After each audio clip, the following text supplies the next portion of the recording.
It's a prefix menu. It's like one of those fancy Michelin star restaurants. You don't have to sit there and choose what you want to consume. They pick exactly what you need for that moment. The meal service starts at 6 a.m. on the dot every morning. Oats swimming in a tepid bowl of water, accompanied by 2 cuts of the house special bread. The lunch service is where things get a little bit more fun, a little more experimental, if you will. This is what they're known for, an in-house, quote, special K-loaf. It's a dense mixture of, is it bread? Is it cereal? We don't really know. Dinner is typically chicken gravy. The consistency of the chicken gravy over rice has been described as an in-between of paste and clay. And if none of those sound appetizing for you, you can always choose from their a la carte menu if they don't fit your taste. You could choose a Velveeta cheese block minus the noodles for $3.70, jalapeno squeezed cheese for $3.35, or if you're feeling extra ravenous, you could pick a rib steak meal for only $9.95. The prices you would imagine are quite fair. In fact, if you're visiting for a while, you could even purchase New Balance sneakers for $54.60, or perhaps hemorrhoid cream for $4.30. The meal service is, interestingly enough, fully booked every single service, every single day, no reservations required. In fact, attendance is almost mandatory. It currently has a 2.2 out of 5-star rating on Yelp, and that is the establishment, the Brooklyn Metropolitan Detention Center, otherwise known as MDC. Some inmates, they just call it hell on earth. This place houses 1,600 inmates. It is New York City's primary federal detention center. They did have a previous one that was just as big. It was called Manhattan's Metropolitan Correctional Center, but that one closed a little bit after Jeffrey Epstein died. They shut the whole thing down? They shut it down, and now it's mainly the Brooklyn Metropolitan Detention Center.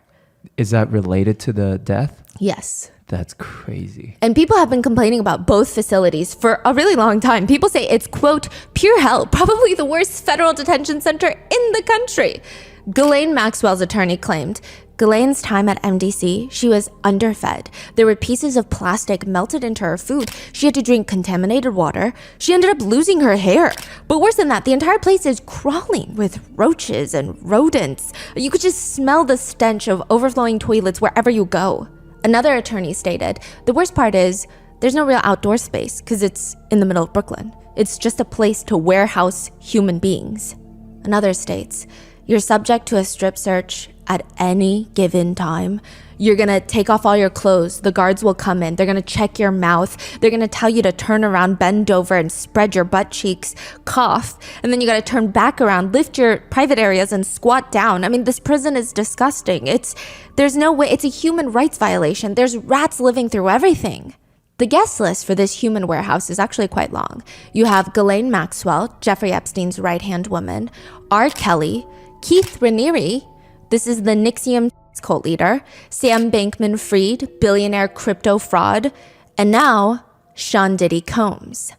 But it seems Diddy's been trying to get out. He's applied for bail twice, and now he's on his 3rd attempt. And there are serious concerns by netizens and conspiracy theories online that Diddy is going to, just like Jeffrey Epstein, mysteriously pass in prison because very, very powerful people around him will not want him talking. Sponsors who have made it possible for Rotten Mango to support Arizona's anti-trafficking network. They work constantly to bring solutions to the illegal and human trafficking network in the States. This episode's partnerships have also made it possible to support Rotten Mango's growing team, and we'd also like to thank you guys for your continued support as we work on our mission to be worthy advocates.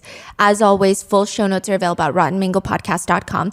Big disclaimer, this is a currently ongoing and developing case as we speak. There have been no court verdicts yet, so unfortunately, I must legally state that these are all the current accusations and allegations. People are innocent until proven guilty, legally speaking. Also, with all of the other celebrities that are going to be listed in today's video, there has not been any statement from the authorities that any of them are even remotely being looked into, interrogated, interviewed as a person of interest or a suspect or an accomplice or even as a victim. So please keep that in mind. These are purely just internet discourse, netizen theories. Some statements have been shortened for time, and all the theories and speculations mentioned are netizen opinions that can be found publicly available online. All reporting for this episode is also taken from information that is readily available online, so please do your own research, form your own opinions. I'm not here to convince you of anyone's guilt nor innocence. Some potentially triggering themes involved heavy use of illicit substances, DV, workplace and gang violence, SA, and trafficking. In part 1, we did a deep dive on Diddy and Cassie's lawsuit, as well as covering the freakoff allegations and the supposed Illuminati connection. In part 2, we did a deep dive on Diddy's yacht parties and the mysterious death of his ex-girlfriend and the mother of his children, Kim Porter. Part 3, we talked about the 13 mysterious people who have died around Diddy, including the hip-hop legends Tupac and Biggie. This is part 4. This is going to be hopefully the last part until the trial. We're going to be going over the current ongoing allegations, the new lawsuits, and all the celebrities that have been listed on the so-called Diddy list. So with that being said, let's get started. They say predicting the future is a gift. I mean, maybe you have a time machine, maybe you're gifted with clairvoyant abilities, or maybe you're just South Park, the cartoon. South Park has this near mystical reputation of predicting the future with unsettling accuracy. It's weird. Some people think maybe it's just logical thinking. Maybe they're just predicting things that are in the realm of possibility. Or maybe it's just a coincidence. It's not that deep. Others think South Park needs to be studied by the government. You decide. In the show South Park, there's an episode where Satan is planning his own sweet 16th birthday party at this hotel, and every little thing that he keeps suggesting, the party planners are like, oh yeah, Diddy had a party here last year and he already did that. A huge chocolate fondue fountain, Diddy did that last year. A donut machine, Diddy did do it. Full ice cream bar, Diddy did it. To which in the bit, Satan himself says, I don't want to do it if Diddy did it. Damn it, what didn't Diddy do? Diddy did it. Damn it, what didn't Diddy do? When was this episode? Do you know? Like, what year was it? Oh, I think it was like in 2016. Naturally, netizens could not get enough of this. The top comments being, even Satan doesn't want to do what Diddy did. But others say, well, no, the meaning is a bit deeper than that. One comment reads, I like how it's implied that Diddy has done the same things that Satan himself has done or what Satan has thought about doing. LMAO. Or even things that Satan doesn't want to do. Yeah. Others have pointed to a Simpsons episode that depicts what appears to be a white party hosted by Diddy. The episode is called The Great Fatsby, where Homer Simpson goes to this massive party thrown in a Gatsby-esque mansion. They're looking for the host, where some of the partygoers, including other A-list celebrities, say that he might not even exist, the host of the party. Others say, oh no, he's upstairs in his office. I mean, the whole massive staircase is lined with platinum plaques for songs. And when they walk into the party, someone who netizens claim looks like Diddy is standing in the balcony, staring out at the party from the top. This character tells Homer and Mr. Burns that nobody crashes his party. He snaps his fingers, security detail with assault rifles, like the ones that were found in Diddy's home, and guns pop out, and eventually the situation is resolved. Because, again, the character whom netizens believe to be a depiction of Diddy finds out that Homer's friend is this ruthless billionaire that everybody despises, but he loves him for being a ruthless monster, and he pulls him in for a hug. So people are saying these cartoons are predicting all of these things. All the parties, all of Diddy's crimes, did they predict it? Do you know how much an original copy of the Declaration of Independence is? I didn't know that could be for sale. There was one for sale. It's technically considered priceless, but technically, if you want to get really technical with it, there have been rare copy prints that sold for $8 million in auctions, like this one, owned by Norman Lear. Of the 200 copies of the Declaration of Independence, only 25 are still known to be in existence today, and Diddy is walking around a white party with a copy, an encased, closed, protected copy in his hands. It's a loan from Norman Lear. He said no one would ever expect a young black man to be coming to a party with the Declaration of Independence, but I got it, and it's coming with me, and I promise not to spill any champagne on it. This is how crazy his white parties are. Diddy's white parties were the it parties to be at. What kind of other celebrity party has a copy of the Declaration of Independence? I can not even name a single one that I have never been invited to, but who knows? There would be these flaming torches outside the estate, burning all day, all night. Diddy says about the origins of the white parties. I had just had the craziest mix of guests. Some of my boys from Harlem, Leonardo DiCaprio after he had just finished the Titanic. I had socialites there and relatives from down south. There were 200 people sitting out there just having a down-home cookout. Diddy allegedly actually called himself the Great Gatsby, which I feel like at this point, after Burning Sun, don't you know, Great Gatsby does not have a happy ending. Maybe not the best way to predict your own future. According to one insider who states they went to his parties, she said, Diddy hired these young women to stand on pedestals on either side of the entrance, just dressed like angels, just standing there. She said it was very Gatsby-esque, maybe crazier. There were synchronized swimmers on the outside. There were topless women parading around in angel wings. But then there would also be group orgies, group sports taking place in the bathrooms with pills being passed around like little appetizers. People said when Diddy winked at you and said, come to the VIP section, you knew you were going to have a really good night. What? He's known to just be a party legend. Diddy was known for saying things like, you think I'm going to stay in the VIP section? I created the fucking VIP section. Fuck the VIP. I want to touch the people. I want to feel alive. What does that mean? He wants to go into the club where everybody's dancing. He doesn't want to stay around in the VIP section. Yeah, okay. He's a master marketer. In one MTV skit about his parties, one person says, Diddy once threw a party on a jet flying around the world. Now, it started on a Tuesday and somehow ended on the previous Sunday. I don't know how he did that. They're flying through time zones, right? Yeah. Is that what they're saying? Yeah. Okay. Other comments, it's hard to say which is more off the hook. A Diddy party or a Diddy after party or a Diddy after party, which is basically just a pre-party for the next Diddy party. There is a picture of Diddy from an old Miami party where he's standing next to a table, and on that table there's this woman laying nude on the table, just covered in food. She's the centerpiece, if you will. He's eating a chocolate-covered strawberry off of her, and people think it's just a little unsettling now. Because, it's all fun and games until you are his private chef. His private chef's name is Cindy. Cindy starts working for Diddy in 2015 at his LA compound, which this TikToks that's like, I'm a personal chef to a billionaire. Here's a day in my life, right? It sounds all fun until you realize that she's working from 9 a.m. until midnight or sometimes even till 2 a.m. in a lawsuit filed way back in 2017. So not even with the recent lawsuits and allegations. This is in 2017. Cindy says she was working every Saturday and Sunday for Diddy and only getting paid $150 per day. Eventually, he enjoys her cooking so much, he bumps her up from 2 days to 6 days per week, but she's still working 9 in the morning till midnight, getting paid $150 per day. That's $10 an hour. The minimum wage now in the state of California is $16 an hour. So albeit this is in 2024, but still. Aside from the pay, Cindy says in more professional legal words through her attorney in the lawsuit that this was pretty freaking miserable. She was traumatized working for Diddy. The lawsuit she files alleges in very professional terms, but for ease to digest, I will paint the picture. Cindy would be cooking in the kitchen, oftentimes in the night, when Diddy would tell her to come serve food to him and his guests in the various areas of his mansion. She would walk in with the food, because that's her job, right? And sometimes it was just so clear that they had all gotten done participating in sexual activities. Or sometimes they would be in the midst, engaging in group sexual activities while she's just forced to serve food, set the table, if you will. Other times, she would walk in to, quote, deliver the food.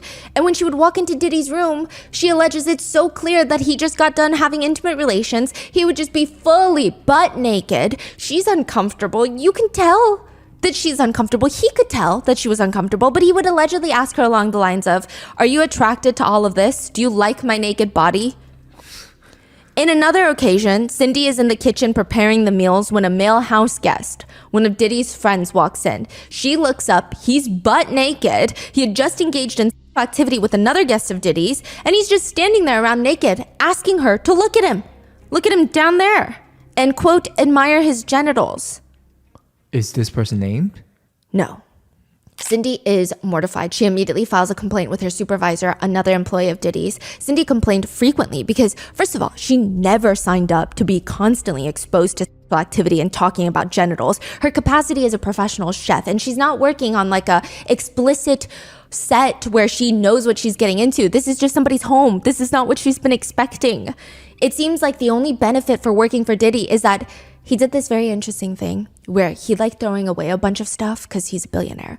Sometimes the stuff he's throwing away wouldn't even be broken or damaged. In fact, they're nice things, they're expensive things.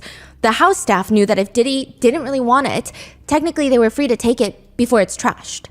So I guess there's like a special bucket or they go through the trash and they're like, why is he trashing this? Well, one day the housekeeper comes up to Cindy and is like, hey, these are a few things that Diddy is throwing away. Do you want something? She picks something, and within a few days, she's terminated for theft. Cindy believes, she alleges in her lawsuit, that she was set up. They were sick of her complaining about the sexual harassment and about her pay, which she rightfully complained about. They were sick of her complaining about all of that she rightfully complained about. So they effectively set her up so that they could terminate her. In the lawsuit, she claimed she was constantly subjected to unwarranted harassing conduct, verbal harassment, demeaning comments, slurs, visual harassment, and unwanted sexual advances. So no, it doesn't seem like the parties were just all a big ball for everyone. In a separate lawsuit filed by a John Doe, the allegations state that he was invited to one of the infamous white parties in the Hamptons. He actually includes a picture of himself with Diddy. His face is blurred out, but he was just 16 years old. He had a mutual connection to Diddy. He didn't feel like this is something you could turn down. I mean, this is his chance to break it into the industry. The lawsuit includes a supposed picture of Diddy and John Doe at the white party. Interestingly enough, the lawsuit alleges that Diddy took an interest into John Doe, which gets him very excited.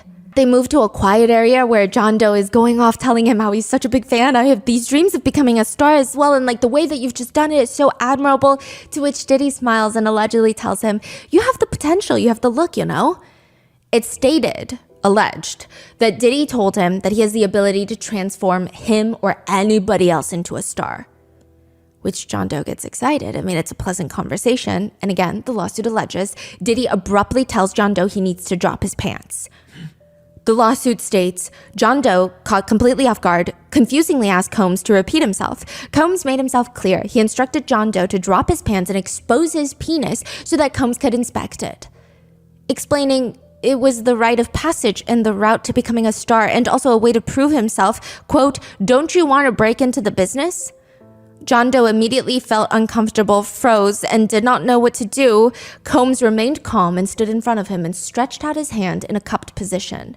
Out of fear and anxiety and the imbalanced power dynamic between himself and Combs, John Doe then dropped his pants and exposed his penis as Combs previously instructed. Combs moved closer and grabbed John Doe's penis and genitals with his hand. He firmly cupped and held onto John Doe's private parts for an extended period of time. During this time, Combs moved his hand in such a fashion to manipulate John Doe's genitals, squeezing and feeling them. John Doe was only 16 years old. That is what the lawsuit states.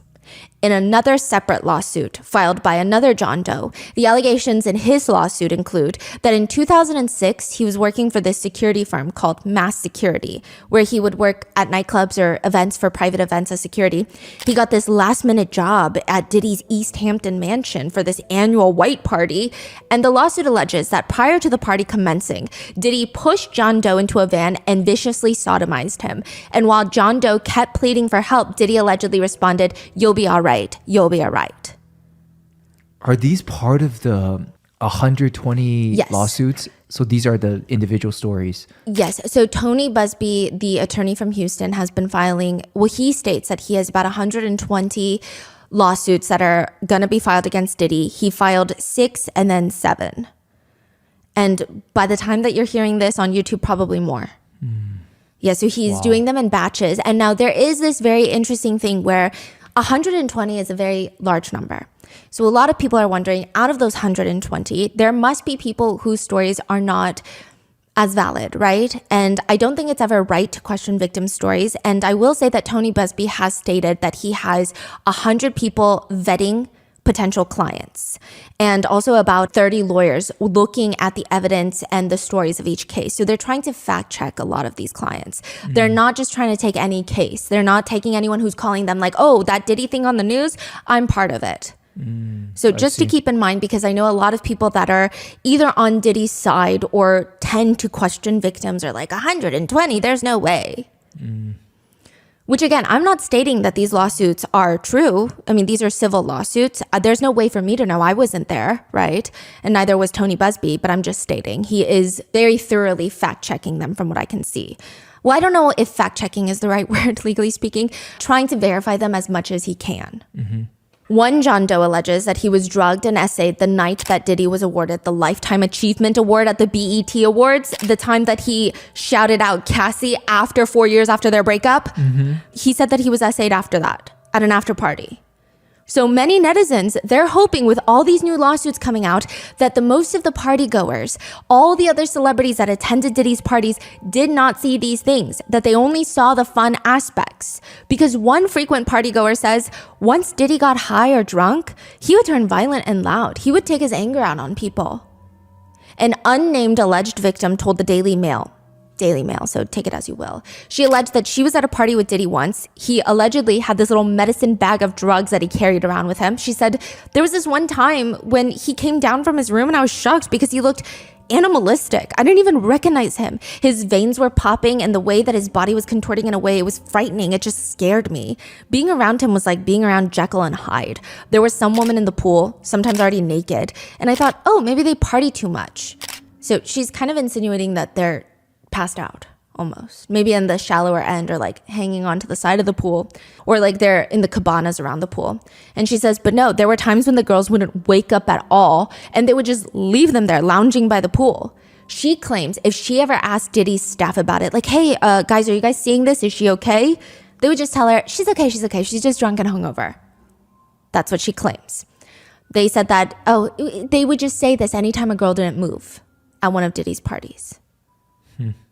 And Tony Busby, the Houston-based attorney I was telling you about that's representing the 120 potential clients that are in the process of suing Diddy, he says, if you were attending one of these parties, if you will, and you attended before, or you knew what was going to happen, that is, you knew that a particular drug was being used in drinks that were causing people to be coerced and taken advantage of, and you were in the room, or you participated, or you watched it happen and didn't say anything, or you helped cover it up, in my view, you have a problem. You can't hide skeletons in the closet forever. I would expect there are many people out there right now who are desperately searching their memories as they delete their texts and data. So does that mean every celebrity in connection with Diddy helped cover it up? Not exactly. There are a few camps of netizens. Some that believe, obviously, people who just went to a white party, you don't know what they know because these white parties, everybody was going to them. There's just no way that every single person in Hollywood knew what Diddy was doing. But then some people are saying, well, if they were close friends of Diddy and were constantly hanging out with Diddy, they probably knew something. They probably at least knew that he was violent towards women. There's no way that they didn't know anything. That's crazy. When all of his staff and even people that have only seen him a few times have come out to allege these stories, could it be that they don't know anything? That's a netizen opinion. Or there's a group of people that are like, let's not even point any fingers. We don't know what they know. But I will say, for as long as Diddy has been around, there have been people in the industry that have been waiting for this moment. People that don't love Brother Love. In fact, they hate Sean Love Combs with a fire-burning passion. In 2005, a book was written titled Confessions of a Video Vixen by Karine Steffans. Karine is a well-known figure in the industry. She was well-known to appear in a lot of music videos. And it says that she first went to Diddy's parties in Miami.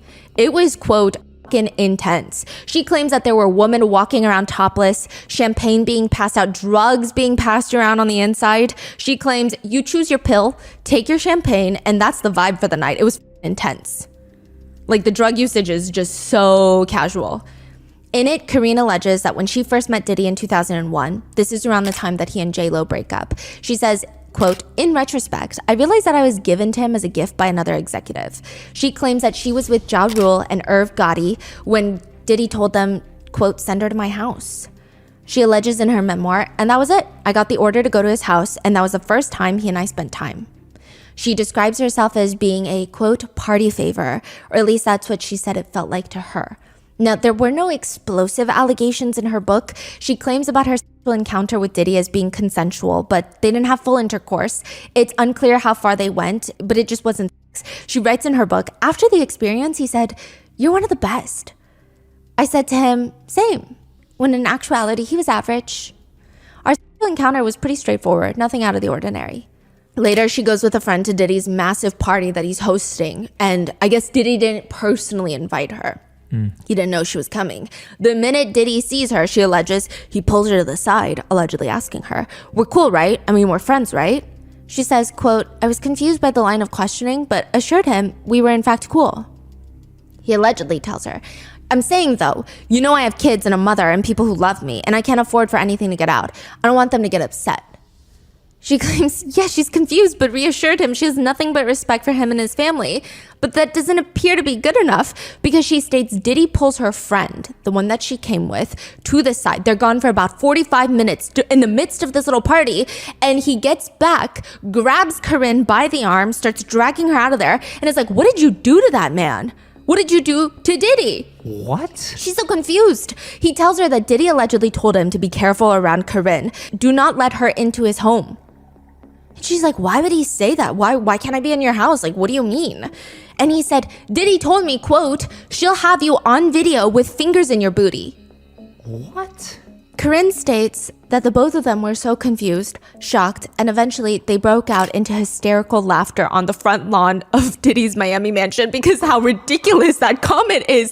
What do you mean? What does that even mean? She does clarify that she was not one of Diddy's victims, but she also writes in the book, this is obviously condensed, but at Diddy's, I was received with open arms by him and his entire staff. Everyone in the home was devoted to Diddy and catered to all of his needs, and for the afternoon to all of mine. I began to understand the hype around Diddy, why he was a pop culture icon. He's got that star quality, that's something that draws people to him and makes them want to be in his space and take part in his world. I was no different. By the end of the afternoon of meeting him, I'd become easily enamored. Okay, so what was that whole encounter about? So he saw her, showed up at the party. He freaked out, pulled the guy away to tell the guy to not trust this woman. And what's the reasoning, intention? Like, what's going on here? Some netizens have deciphered, because the book is a little bit confusingly written, has deciphered this as evidence that he might have been into some activities that we're not privy to, which I don't think is that big of a deal as long as it's consensual with adults. Some people are pointing to the fact that okay, so yes, they're saying that they did certain activities that Diddy does not want anybody to know. Yes. The fact that she showed up again, now he's like, "Oh, who are you telling people about this?" Yes. And he's freaking out about that. and he's trying to discredit her and isolate her, is the allegation. I mean, I don't even know if this conversation actually took place, right? But I'm just letting you know what's out there. She said that she would eventually snap out of it, but there were still a few people around Diddy that were not enamored by Diddy. He has some lifelong haters, one of them being Miss Wendy Williams. Before Wendy Williams was the Wendy Williams, controversial talk show host, she was just getting started as a radio personality. She was signed with Hot 97, one of the coveted spots at the time. One would argue that she was a yapper on this show. Others would say, you have not seen yapping until you saw her on Hot 97.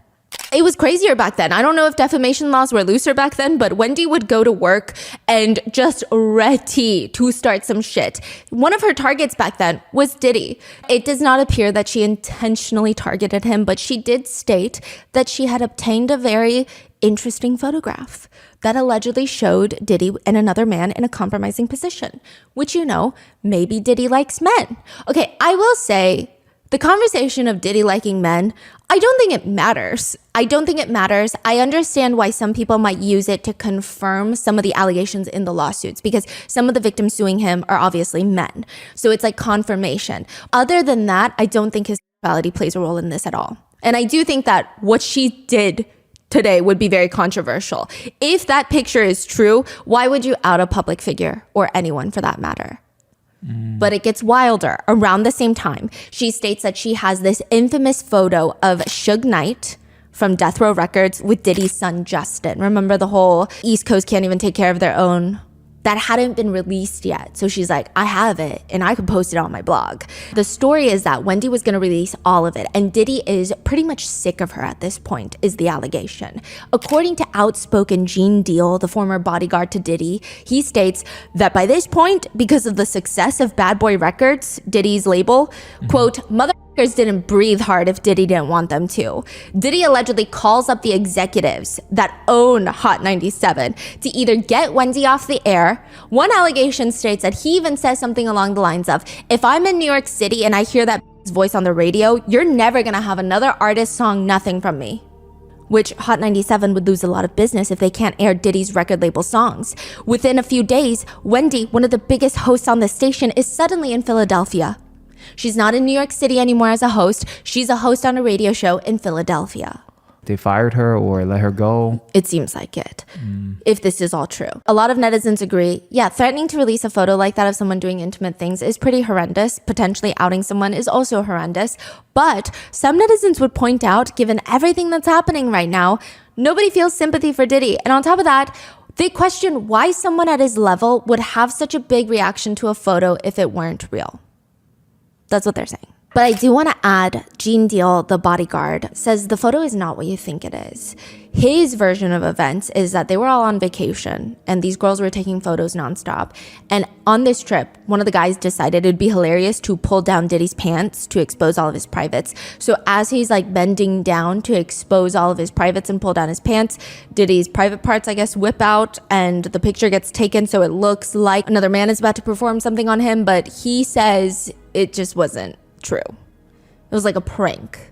But he claims that's the picture that was allegedly sent to Wendy Williams with a whole story of how Diddy is into men.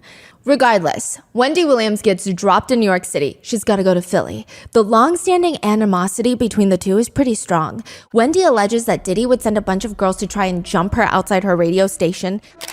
Once upon a time, there was a music mogul who sent his all-girl group to beat my ass in front of the radio station.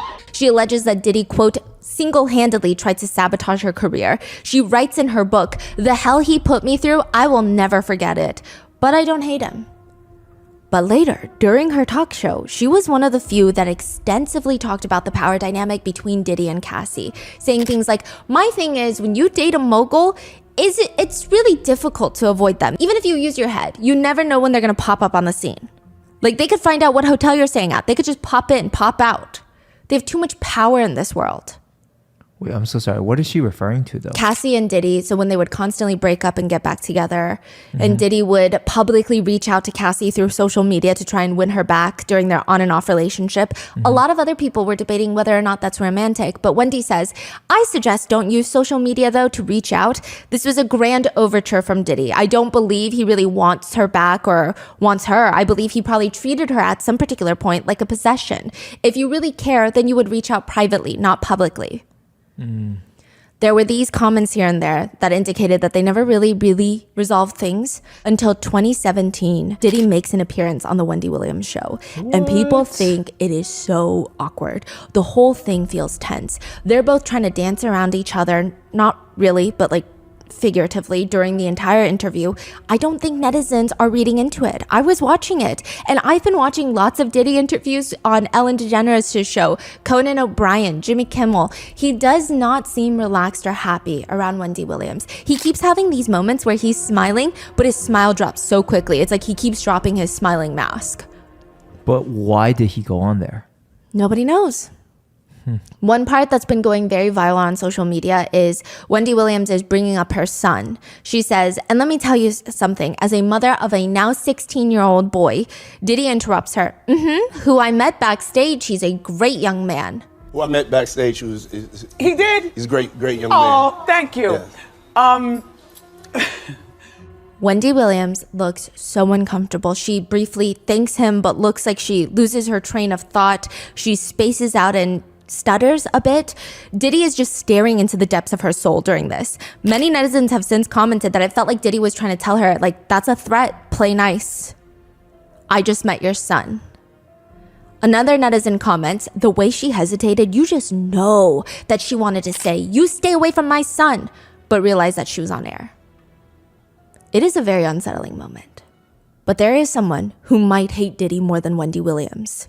and that is 50 Cent. If anybody is going to be a hater of Diddy, it is going to be 50 Cent. This man, talented in his own right, obviously, but like he could make a full-blown career out of hating Diddy. He has been saying for years now that he freaking hates Diddy. In 2006, he released a diss track called The Bomb, where he insinuates that Diddy had something to do with Biggie's murder.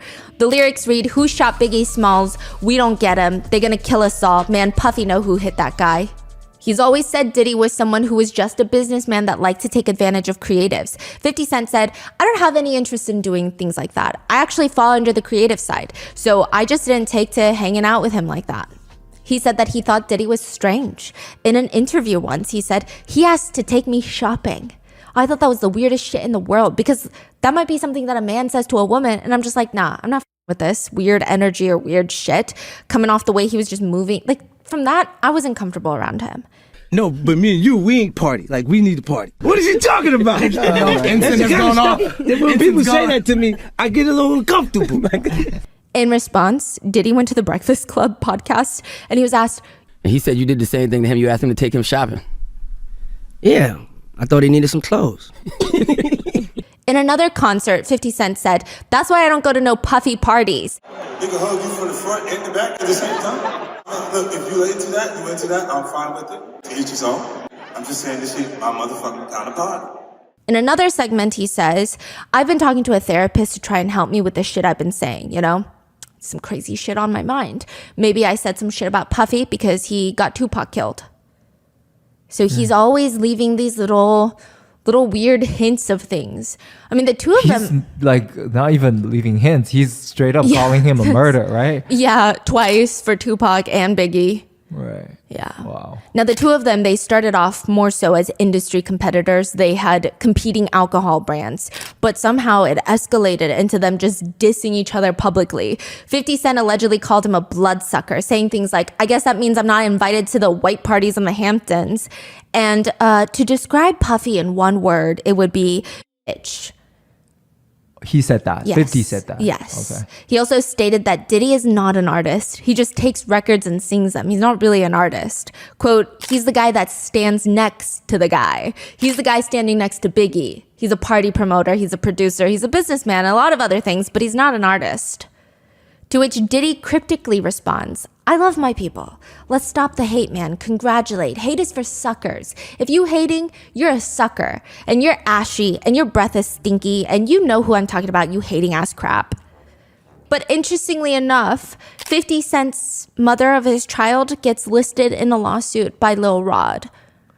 Wait, 50 cents? The mother of his child gets listed in passing in a lawsuit, not as a defendant, but it is alleged that she was having intimate relations with people at Diddy's house. Which, side note, later on The Breakfast Show, later in 2018, the podcast host brings up 50 Cent and Diddy. Diddy says, "I don't have no beef with 50. Hey, yo, I don't have no beef with I don't know why. With Fifth. He loves me. I mean, y'all can't see. No, we can't see. Y'all can't see that he loves me. But see, you really, hold on, you really think that's hate? You know he loves me. I don't think he like you. You know he loves me. I don't think he like you. Okay. That's Diddy's response. Okay. He continues, "You know, when he does that, it's like funny to me. I don't really take it personally. I know he has a different sense of humor and he's just not in my life. We don't have to ever cross paths, and I will never say nothing negative about him, you know, because that's just not me." But no, Diddy, he really, really does not like you. Anytime there would be any negative news about Diddy, 50 Cent would turn his Instagram page into a multifaceted hate page towards Diddy for years now. Even when Keefe D was arrested for killing Tupac and Diddy was named by him, 50 Cent posted, "Damn, so Tupac got lined by Brother Love? LOL, time to lawyer up. Shit might get sticky." Telling who? Diddy to lawyer it up? Yes. And now we have come full circle with Christian Combs, Diddy's son. After Diddy's homes were raided by the feds, he released that diss track. And he was actually listed in a lawsuit. He's been accused of SA, but he released that diss track called Pick a Side, in which he takes a shot at 50 Cent, saying all that gossip shit is whack when all they had was 50 Cent, who put the city on the map. Stop lying. So he's basically saying 50 Cent is acting like he put the city on the map. Don't lie to yourself. 50 Cent then posted and deleted on Instagram, "I feel so threatened by the things Christian is saying on his record. I'm afraid for my life. Please don't hurt me, guys." He's being sarcastic. He has since taken it down, but he is currently working on a series about Diddy with Netflix. Oh, that's right. Yes. Is there any more information on that? Is it just He did joke that he was going to title it Diddy Do It? That's all we know? Yeah. Okay. Videos have been going viral of celebrities trying to warn us about Diddy, like all these clips of 50 Cent saying all these things. There's no way to know for certain if these celebrities knew what was going on or were trying to warn the public or if it's all just a coincidence, but let's go through some of these warnings. Again, these could have been coincidental comments, jokes, or maybe they don't even realize what was going behind closed doors. But because this episode is more so internet discourse, we have to go through them. Brandon T. Jackson, a comedian and actor, made a claim earlier this year before Diddy's arrest, but perhaps someone was trying to warn him. I don't know. He said Denzel Washington gave him some sage Hollywood advice. You leave 30 minutes before the devil get there. For all the parties in Hollywood. Which, to be fair, he could have been referring to anyone, or perhaps metaphorically to the devil. But Brandon said he always noticed Denzel Washington left before the devil gets there. Anytime he sees Denzel Washington leave a party, it would be a signal to him to leave the party. Did he mention Diddy at all in this conversation? The conversation seems to have Diddy implied throughout the other parts of the episode. And there's actually an interesting story from years ago. In 2003, Denzel Washington confronted Diddy at one of his parties. Sources allege that they got into a heated discussion about something, and allegedly Denzel stormed out while shouting, "You don't respect anybody." Which nobody knows if this actually happened or why, but it's a very interesting thought. We're going to come back to Denzel Washington in a little bit because there is a very vocal alleged victim of Diddy's parties. Well, I guess I could just summarize it here. Allison Carter, she has stated, she's kind of insinuated that Denzel Washington is also involved, but I don't know. There's a lot. There's a lot there, but just keep that in mind. Earlier in 2024, before Diddy's arrest, Cat Williams went on a talk show to say all these big dick deviants is all catching hell in 2024. It's up for all of them. It don't matter if you Diddy or whoever you is, all lies will be exposed. The truth is the light. It don't matter if you Diddy or whoever you is, all lies will be exposed. That's all. Cat Williams claimed he was blackballed from the industry because he's been in the game for so long and he has been gathering information, intel. He knows everybody's secrets and they all know that he knows. He claims, now I've had to turn down $50 million 4 times just to protect my integrity and that virgin hole I was telling you about. Right. Because P. Diddy be wanting to party and you gotta tell him no. Oh, that's where this line came from. Yes. Ah. Some would even argue that Diddy warned us. For a Vibe cover called Puff Daddy, It'll Never Be Over, Diddy ominously tells the reporter about this vision he has in his mind. And this vision is just always in his brain. He says it's like a picture out of one of those old movies where a man has been wrongly accused and the whole town is gathered to watch him get hanged. This man is up on a platform with his legs dangling in midair, only instead of choking, he refuses to die.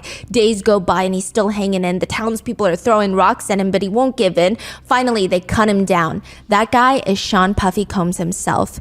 They cut him down and he just walks away. He starts yelling, I raise out of the coffin. It will never, never, never, never be over. Never, motherfuckers, never. What's the context behind that? Oh, I think he's just talking about how people are trying to take him down. And when was this? Was this years ago? A long time ago, when he was still going by Puffy. I see. In one interview with Ellen, Diddy is sitting there and they're both discussing the incident where Chris Brown beat Rihanna and was charged with felony assault, guys, where Ellen says, I don't want any girl watching this, which, by the way, I do want to clarify, Ellen DeGeneres has... She's got her own issues. So this is not me being like, oh, Ellen DeGeneres said this. No. Okay. She says, I don't want any girl watching this to think it's okay to go back to a guy who hit her. Diddy responds, and he seems angry. I don't think it's right for anybody to hit anybody at the end of the day. I don't think it's right. I think we all have to be honest with ourselves as adults, though. And people that have been in relationships, and we know that sometimes these relationships get ugly. And sometimes it doesn't come out into the forefront, like this one has come out. There's a lot of stones being thrown, and we don't know exactly what's going on. These are two young individuals, and we need to pray for them. We need to give them certain support. It was a dark time for them, and I was there more as a support. That was it. Wow. Knowing what happened closed doors, yeah. Then you listen to this, you know exactly what he's trying to say. Yeah. when any news comes out about violence against women and to see certain men respond in this way, it's always very alarming. I always take notice of it. Because it's just, that's not a normal response. That's bizarre. Immediately afterwards, it's tense and he's staring like he's about to, I don't know, but then he gets up and tries to lighten the mood or do damage control or hide his seething anger, I don't know, by asking, "Can we dance?" It is incredibly bizarre. So even Ellen was like, I don't know what to say now. Yes, because I don't think she was expecting that. I think she was expecting him to be like, yeah, I don't think girls should go back to people who hit them, because that is a very standard general response. But he's very close friends with Chris Brown. In fact, he even states that he was the one trying to get Rihanna and Chris Brown to stay in his house together after the assault to work things out. Imagine trying to force a victim to be in the same place as her assaulter. That's freaking crazy. What is there to work out? You're a felon. Okay, He said that on TV or? Yes, he told Rihanna Ellen about it. Oh, whoa. One netizen comment reads, "It's crazy that we're discussing violence against women and Diddy wants to dance right after. It's disturbing. He truly is a twisted individual." Another writes, "The psychopathic look he gave at the very end before he asked to dance is very telling." Others just comment, "Spoken like a true abuser." There is a resurfaced video where Diddy is playing a game where he's given a card. He has to fill in the blank, and the statement on there, the card reads, "When I die, I want my last words to be." Diddy thinks about it and he responds, I did it. He means, I did it. I made it. I made it, right? But obviously social media thought it was crazy, a little ominous, and they're having a field day with this one, writing, "Well, there's a confession right there. This didn't age well. You sure did, and that's why you're in jail, buddy." To which Diddy's representatives have stated, "It's disappointing to see the media and social commentators twist moments into something they were not by taking video clips and photos out of context and attempting to link them to a false narrative. Implying inappropriate behavior is completely ridiculous." In another interview with Conan O'Brien starts off by saying, "You're legendary for the parties you throw. You throw a great party. I'm a legend, baby, for a whole bunch of things." And he starts barking at the crowd. A killer party. What's the ingredient for a killer party? Women, beautiful women, of course. Beautiful men for the ladies, of course.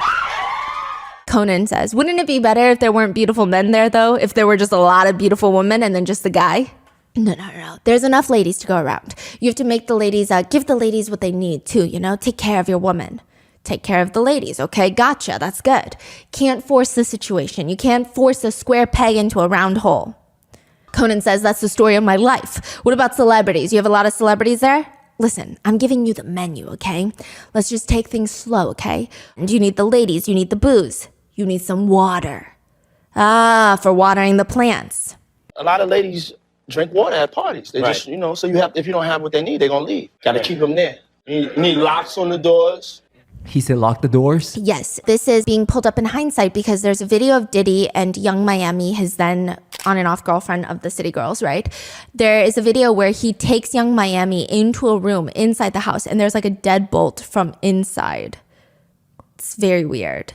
On an interior door. Yeah, so it's just people are like, we don't know what the purpose of that deadbolt is, but it's definitely weird. Right. It's definitely not a normal thing. It's not even like a safe code so that certain people, Yeah, even say that as a joke is weird. It's freaking weird. And scary, yeah. And Conan O'Brien says, "Okay, this is sounding kind of dangerous now. It's a little kinky, but rock with me. Just check it out. You need a lot of heat." Heat? You mean physically? The place has to be hot? Yeah, you don't need air conditioning. Why is that? Heat affects the alcohol, and it also affects, everybody gets a little more comfortable and loose, builds up a nice little sweat. What? That just sounds disgusting. Depends on the way you look at it. So you're saying it starts getting sexy, is that what you're saying? Yes, sexy. New word for you. Let me finish. You just need music, and then you need me, of course. Comments on the video now read, "Self-snitching, a national pastime." In a separate interview with Conan O'Brien, Conan randomly brings up, let me ask you something. I don't know if it's just a made-up myth or if this is true, that anytime you go into a hotel, you don't check in the way everybody else does. You send someone ahead to prepare the hotel room for you. It's called preparing the sexy. Which, if you guys know, in the lawsuits with the freakoffs, it said that he would send his assistants to get ready all the freakoff supplies, allegedly. That's candles. I like candles. Which in Cassie's lawsuit, it's alleged that he would fix the candle lighting, like he's producing his own video while he's filming these acts. He says, I like tuberose, so that's a scent that I'm attracted to. You know, I like lilies, I like white orchids, I like roses, things of that nature. You know, I'm into baths. You know, I like my bath at the right temperature. So, you know, it's just little things that I personally like. You have to make sure you go through the proper measures to make sure that your sexy is there when you arrive. People think that he's talking about freak-offs. People are having a field day with these old clips, digging up old clips. There's another one where Diddy talks about his legendary parties, and he says, they won't give me a permit to the parties, man. They don't want me to throw the parties no more. But we ain't gonna stop. We're gonna keep having fun. You're gonna keep hearing about my parties. They're going to be shutting them down, probably be arresting me, doing all types of crazy things just because we want to have a good time. You're going to hear about my parties. They're going to be shutting them down. They're going to probably be arresting me, doing all types of crazy things just because we want to have a good time. When I first started researching the Diddy case, there were 12 lawsuits that were filed against Diddy and the federal indictment that was unsealed. Very quickly, another dozen lawsuits were filed, and probably more by the time that you're watching this. But we are just going to go through some of the new revelations, new allegations from the newly filed lawsuits. There have been longstanding allegations that he would put date rape drugs into the alcoholic beverages at his party. There have been lots of people that have been coming online to allege he had a section for drinks that only girls would drink, and then a section for the artists, for the label makers, for the people that are not allegedly going to be drugged. So he had drug drinks and non-laced drinks. That is the allegation. One lawsuit even further alleges that it would be in the champagne glasses that they would hand out at parties. Specific mixed drinks like lemon drops would be laced with drugs, because primarily these are drinks that more women tend to gravitate towards. Or maybe specifically, other people would be told, allegedly, hey, don't drink the lemon drops at this party. One lawsuit alleges it's not even just about the drinks that are circulating at the party. Multiple lawsuits have alleged that when you walk into his party, you would have to sign an NDA. Now, this part is not, it's a little gray area for sure, okay? But you would have to sign an NDA. And once you walk in, they would make you take a shot. They're like, you sign the NDA, and this shot is a prerequisite to coming into the party. And some believe that those shots specifically, some were laced, some were not. So it's like, maybe it's a pre-approved, these are the types of people I want to be drugged, allegedly. I wouldn't know how it works in the back end, but I'm just saying it is very weird because it's not Diddy himself that we're giving these shots out. Others allege that even the baby oil was laced, and that's why there were 1,000 bottles of the baby oil in his house, because it just doesn't make sense to have 1,000 bottles of baby oil. Yes, Americans buy in bulk, but 1,000 bottles of baby oil just, that doesn't even make any sense. And then you have Gene Deal, the former bodyguard, saying that's weird. You have other people like the Jonathan Odie. I don't know how credible he is, the man that was arrested at a Trump hotel shooting back then. He said that they were transporting liquid cocaine. He's definitely more of a conspiracy theorist, but still, there have been long-standing allegations. One lawsuit reads, quote, dousing victims in lotions or similar body oils also laced with GHB so that the drug would be absorbed through the victim's skin and make it easier to take advantage of, exploit, and assault him or her.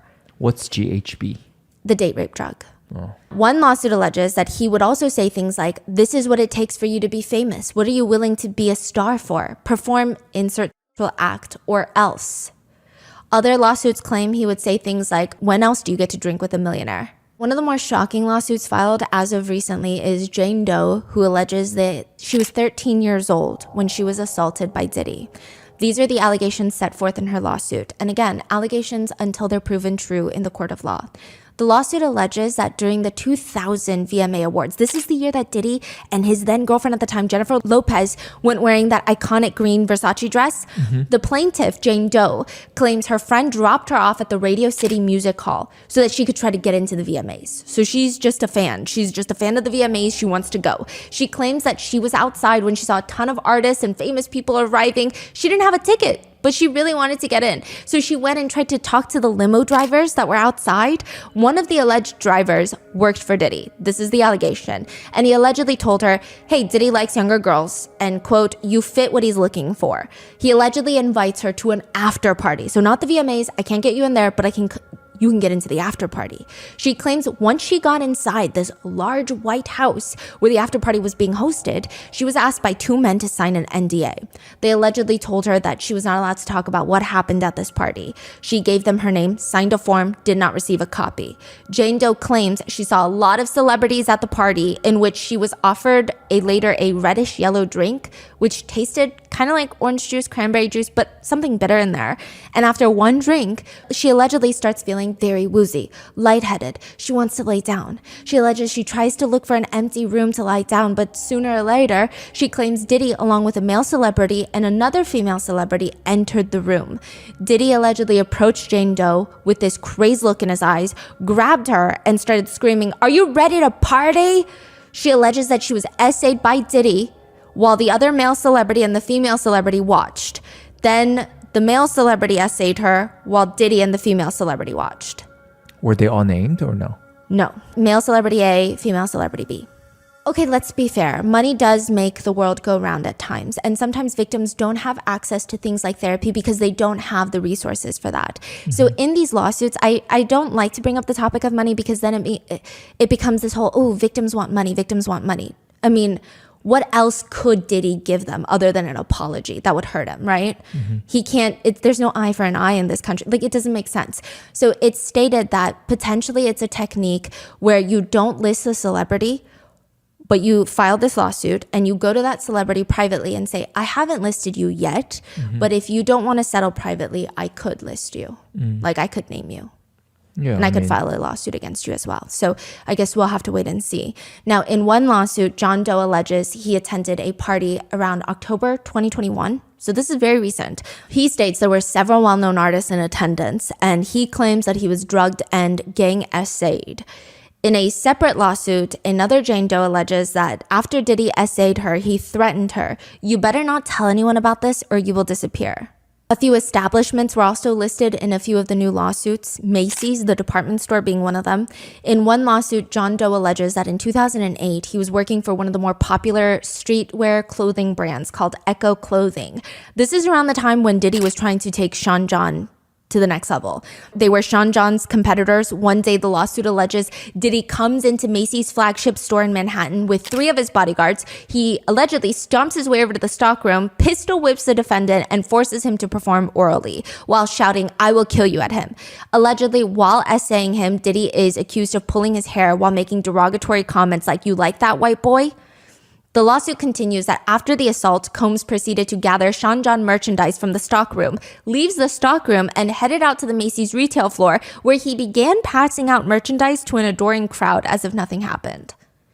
The lawsuit further alleges that John Doe went to Macy's security to report the assault. He was allegedly told by somebody that someone will come speak with you about what happened, but it never happened. Nobody came to speak with him, and he alleges, quote, shortly thereafter, Macy's stopped letting John Doe into the flagship Herald Square store. He further alleges that the CEO of Macy's pressured Echo executives to fire John Doe because Macy's had just signed a multi-million-dollar deal with Sean John Clothing.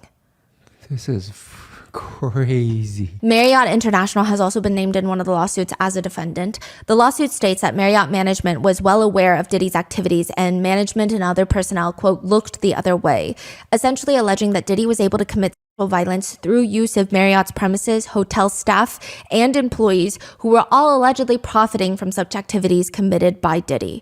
One lawsuit reads, Combs manipulated both men and women to participate in highly orchestrated performances of sexual activity with both commercial workers and unsuspecting partygoers. In some cases, these were individuals who were contractors or vendors. In other cases, they were random individuals pulled from a hotel lobby or show or off the street.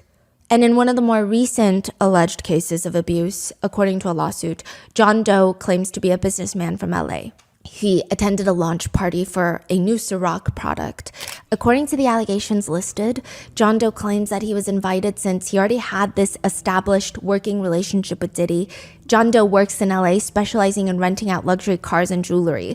So he's invited personally by Diddy, is the allegation, which he thought this is a great way to network and market his business to other high-profile clientele. So of course he goes. Now, according to the allegations, Diddy asks John to come into his private office which isn't crazy because John's thinking, okay, we're going to talk some business. But instead, he claims Diddy was drunk, acting strange, and was moving closer and closer to John while taking off his pants. He alleges he walks up to John and allegedly grabs John's genitals through his pants, quote, squeezing them in a rough and tumble manner. The lawsuit further alleges the situation escalated until another individual, professional athlete A, unnamed, professional athlete A, entered the office and intervened, which ended the Combs assault on plaintiff of John Doe. There's another lawsuit filed by a John Doe, a personal trainer who claims he was assaulted by Diddy as well in 2022. The lawsuit alleges that John was invited to a party held by Diddy because he was impressed by his personal training and might want to feature him in a video. The personal trainer was allegedly greeted at the door where he signed an NDA, and upon entering, he claimed that he was given this alcoholic beverage that he had to drink as, quote, another condition to gain entry into the party. Once inside, the allegations further continue. John saw a ton of other celebrities there, which was overwhelming. He started feeling dizzy or disoriented, weak, which was weird because he only had one alcoholic beverage. He felt drugged. The lawsuit alleges that he was guided into one of these smaller rooms where, quote, he observed approximately a dozen individuals, including several well-known figures who were engaging in group activities. The lawsuit reads, at this moment of realizing his significant impairment, Combs approached plaintiff, John, and removed his pants and began performing non-consensual oral sex onto him. Combs then directed John to perform oral sex on another individual in the room known as Celebrity A. Due to the haze of the drug he had been clandestinely served, John Doe could not resist Combs' coercion and ordering. He felt trapped inside of his body, unable to control it and understand what was happening around him. As a result, John Doe was forced to perform non-consensual oral sex onto Celebrity A. After Celebrity A finished, this individual spit into plaintiff's mouth. The lawsuit further alleges, while in and out of consciousness, individuals at the party forced plaintiff into sexual acts with both men and women, and, quote, these individuals, including Combs, essentially passed plaintiff's drugged body around like a party favor for their sexual enjoyment. When plaintiff finally regained consciousness, he found himself outside of his apartment, disoriented, without a shirt and without his phone. Plaintiff is unaware who took him back to the apartment or how he got there. He alleges that this happened on the night of the BET Awards, 2022. Was that another one that was mentioned earlier? This is the further. The same. Yes, but same more person? detail. Yes. Same person, okay. In another allegation filed in a lawsuit, Jane Doe claims she was invited to a party in December of 2022. She claims she noticed all of Diddy's employees at the house party pushing drugs onto the guests, the staff. She alleges she only drank a single glass of wine, where the allegation is she felt trapped inside of her body, and then Diddy allegedly essayed her. The lawsuit reads, plaintiff discovered blood on her legs from her vaginal area and bruising on her hip. She also found deep imprints on her arms and wrists, suggesting that she had been tied with ropes. Additionally, she felt significant pain and soreness in her vaginal region. Do you know who Aaron Hall is? Mm-mm. He's a huge R&B singer from back in the day. He was listed as one of the defendants in one of the lawsuits. Liza Gardner alleges in her lawsuit that Diddy and Aaron Hall had taken her and her friend back to Aaron Hall's apartment for a party. This was way back then. And Liza remembers being offered more drinks and coerced into having intimate relations with Diddy. She alleges that after Diddy was done, she just laid in the bed, shocked and traumatized. As soon as she's trying to get dressed, Aaron Hall allegedly barges into the room, pins her down, and forces her to have intimate relations with him. When he finally leaves her alone, she claims she quickly got dressed, ran out of there, and her friend was also allegedly essayed by the two. She said that they swapped rooms. So while Diddy was allegedly essaying Liza, Aaron Hall was with her friend, and then they, quote, swapped and they switched. Liza thought perhaps the nightmare was over, but a few days later, she states that her door to the apartment slams open, Diddy runs in and allegedly starts choking her until she passes out. She said that he was scared that the girls were going to tell his girlfriend at the time what happened. Not the police, but the girlfriend. Which was? I believe not someone famous at the time. Okay. Aaron Hall, the R&B singer, he hasn't responded to the allegations, but an old interview of his has been popping back up. It's pretty bad. Some netizens feel as if he has admitted right then and there, but it's up for you to decide. A lot of people remember him being one of the smoothest, more romantic R&B singers back in the day, but turns out he likes to brag about being a pimp. Quote, pimp, because his grandfather was a pimp. He also states in an interview, girls with the, quote, fresh out the pussy shit think they can get a man like Aaron Hall. I'm historical dick. They f with me, it's a big dick. everybody know my son's mother. What? Furthermore, he states that the mother of his son is a puppy because he impregnated her when she was 16 years old. He refers to her as a puppy because she was a minor, and he was in his 30s at the time. He states, I didn't know she was a puppy. Sometimes when I see a puppy on the field when I'm dog training, I think it's a year or two old, and it'd be like 8 months, so I don't know. So when I saw her, everybody was trying to get at her, so I took her. I didn't know she was a puppy, you know what I mean? That's right. She was tall, she was big, blonde hair, bone with the black patent leather. I was like, I'm getting that. The whole interview is a bizarre telling on himself rant. He continues, if you can't handle my dick, you ain't getting my last name. So I've been single for 50 years. If a bitch touch my dick and say my dick is small, then she's a lying bitch. He goes on to rant about how everyone he knows how he fucks. That's his words, quote, fucks. And how large his, quote, dick is. Even Puffy and Jodeci have seen him fuck. They know. That's his claim. Like, if you speak to Jodeci or Puffy or any of them niggas, they been at my house. They all see me They all know I'm a big nigga. Yeah. He was 50 years old? At this interview? Yeah. Oh, yeah. I think he's like 60 now. And he's like screaming these things. It's very scary. He admits in the podcast, I can say to you that I've smacked a lot of bitches and gone off on a lot of bitches, but it's because I've never been raised or had my mother cook me any meals. So he's saying it's his mom's fault that he beats women? He says when you're with a girl, you don't go nowhere unless we say go somewhere. I just personally feel like he should not be allowed alone with any woman or child or really any other sane human being within like a 1 mile radius of him. He also states if he goes into a studio and a guy is arguing with a girl, then he goes off on that girl without even knowing what's going on because he doesn't want his friend to be perceived as weak. That's crazy. That is like the most weakest insecure video I've ever seen in my entire life. I mean, it's not necessarily an admission of guilt per se, but a lot of netizens have read in between the lines, or rather the lack thereof, and the comments read, let them talk long enough and they will tell on themselves. Just hearing him speak, I believe every word that woman has said. Diddy's attorneys have responded. No matter how many lawsuits are filed, it won't change the fact that Mr. Combs has never sexually assaulted or trafficked anyone. We live in a world where anyone can file a lawsuit for any reason and without any proof. Which, side note, I mean, yeah, but technically, what about the indictment? Fortunately, a fair and impartial judicial process exists to find the truth, and Mr. Combs is confident he will prevail against these and other baseless claims in court. Tony Busby claims there are plans in the works to sue several other celebrities who allegedly helped Diddy cover up the essay at his parties. In fact, Tony hints at the fact that a few A-list celebrities have already settled with victims in private. He says, because it's in the best interest of the victims, we attempt to resolve these matters without the filing of a public lawsuit. And we have done that already. We've done that with a handful of individuals, many of which you've heard of before, and we will continue to do that. Who is this Tony Busby? He's a fascinating attorney. He has some interesting political views. He has parked a tank outside of his house. He's a larger than life character that I would say, if he were not representing victims, people would not really like this man very much. I see. I think that he's involved in a lot of high profile lawsuits. I know that he is like suing the NFL right now or something like that. Something to do with sports. He's going up against a huge sports team or something. I see.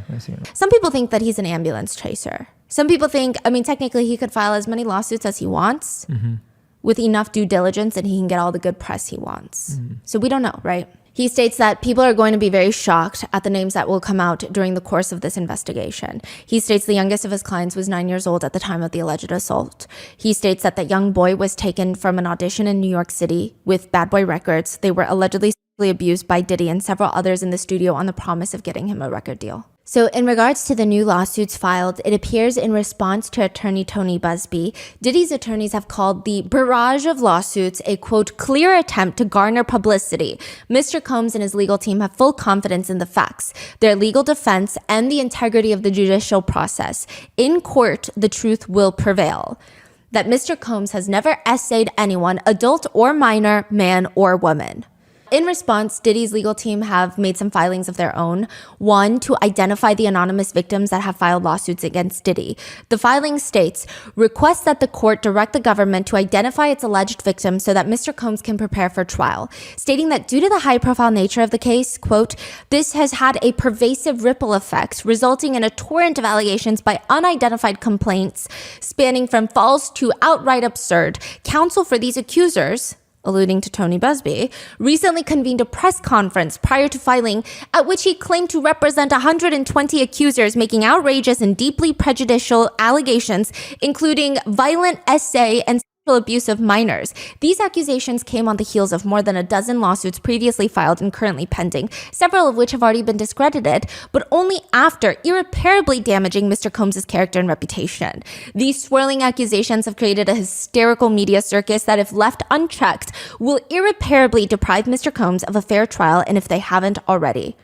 Side note, Tony Busby does state that they vet all the allegations, like I said. He stated to the New York Times that they have more than 100 screeners and 30 lawyers working on each allegation to vet it. And then I'm sure once they get vetted, Tony Busby and his attorneys that write these lawsuits, that file them, they're vetting once more. Mm-hmm. That's not me defending him or saying it must be true then. I'm just giving you both sides because it seems many netizens are wondering about the validity of so many lawsuits. Side note, a judge presiding over one of the cases where, if you remember from part 2, Jane Doe filed a lawsuit alleging she was gang essayed by Diddy and Harvey Pierre, then president of Bad Boy Records. She was flown on the private jet from Michigan. Yes. The judge granted Diddy's team motion to reveal her identity if she wants to continue pressing charges. The judge states, the court recognizes that public disclosure of Doe's identity could have a significant impact on her, particularly given the graphic and disturbing allegations in this case. They acknowledge that, but the court points to previous cases, stating, indeed, similar motions to proceed anonymously in sexual assault lawsuits involving public figures, including Kevin Spacey and Harvey Weinstein, were likewise denied. For those reasons, and as further detailed, the court denies plaintiff's motion to remain anonymous. I guess we will just have to wait and see if the others face the same situation. Diddy's attorneys have also asked the judge to impose a gag order of sorts. So this gag order seems more so towards the victims or the alleged victims and their legal representatives. They state, as the court is aware, Mr. Combs has been the target of an unending stream of allegations by prospective witnesses and their counsel in the press. These prospective witnesses and their lawyers have made numerous inflammatory extrajudicial statements aimed at assassinating Mr. Combs' character in the press.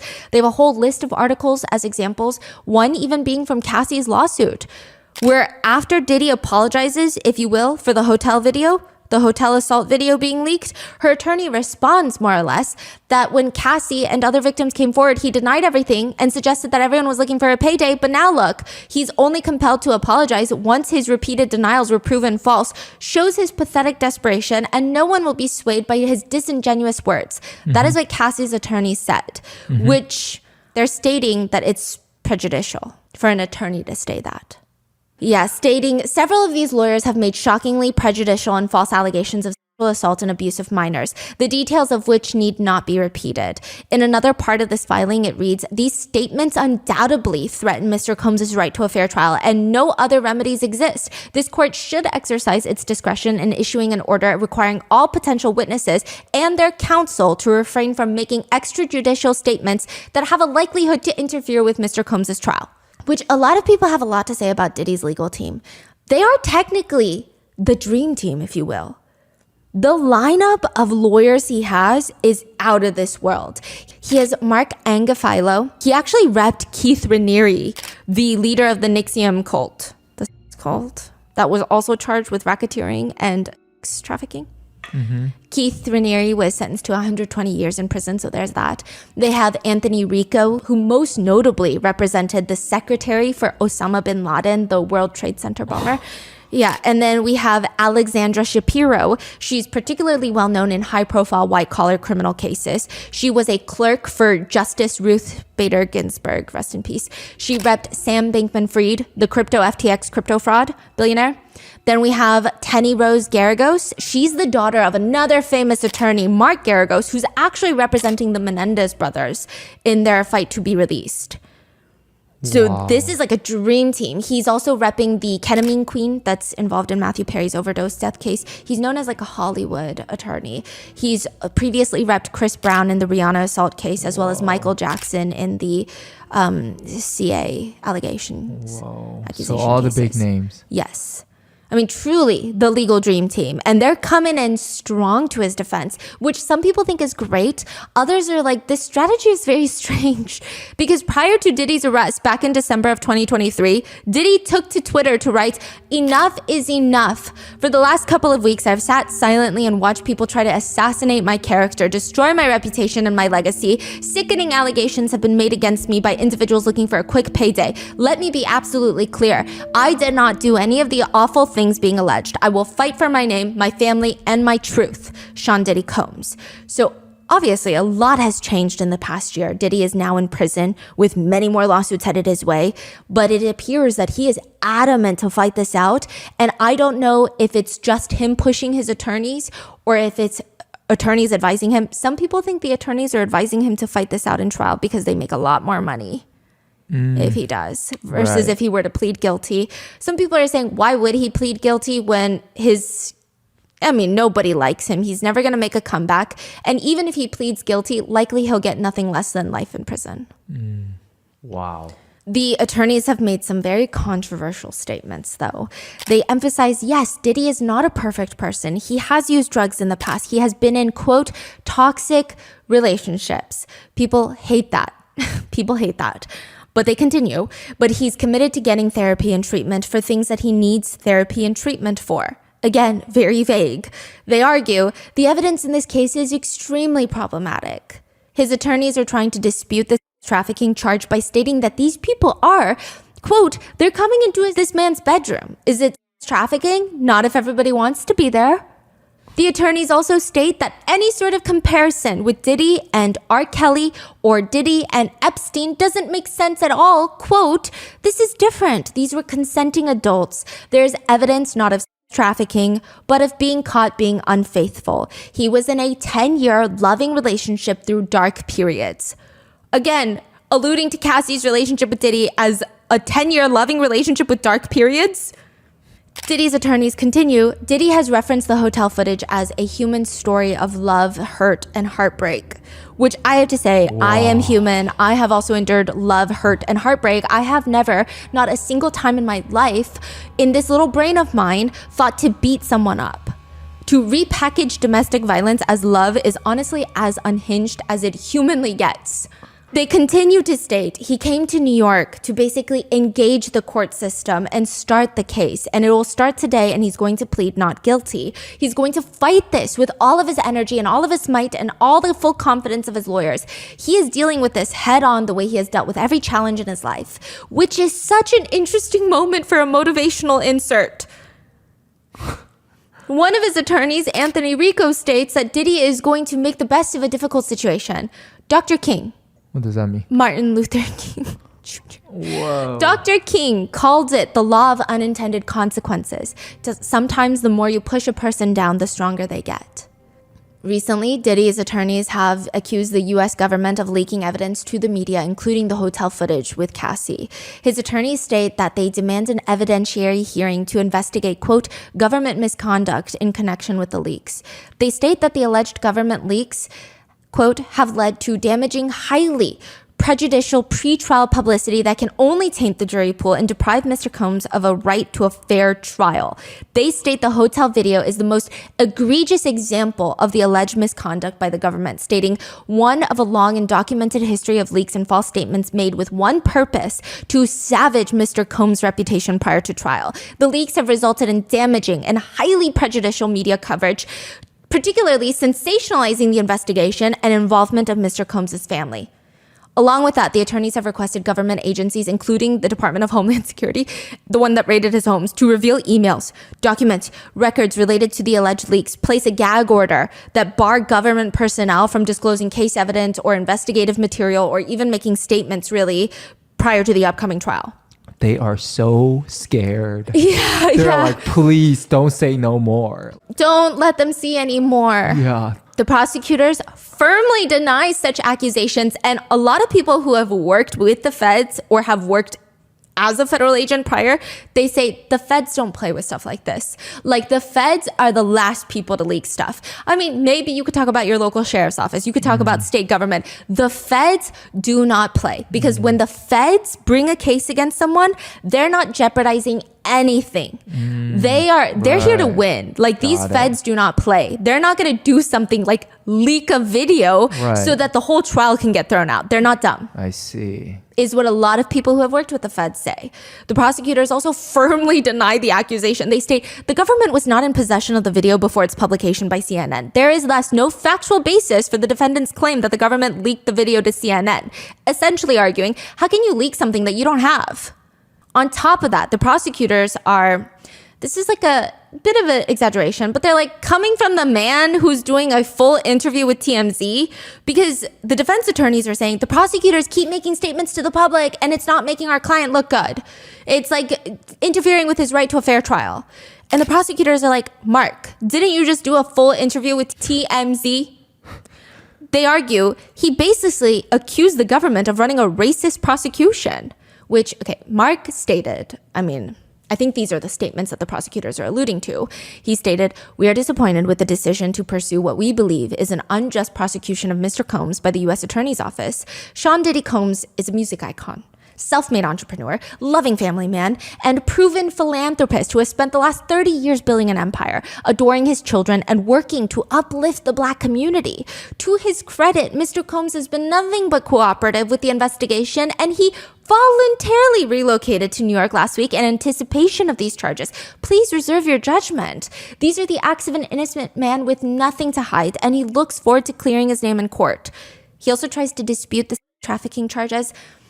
It's a shakedown of a successful Black man, and they state that the federal agents are investigating him for sexual misconduct as, quote, a last vestige because Diddy's businesses are fine and he pays taxes. Yeah. So the prosecutors are like, you accused us of being racist. We didn't leak anything. So that is a crazy, like, I wonder if they didn't leak it, then who did? Yeah.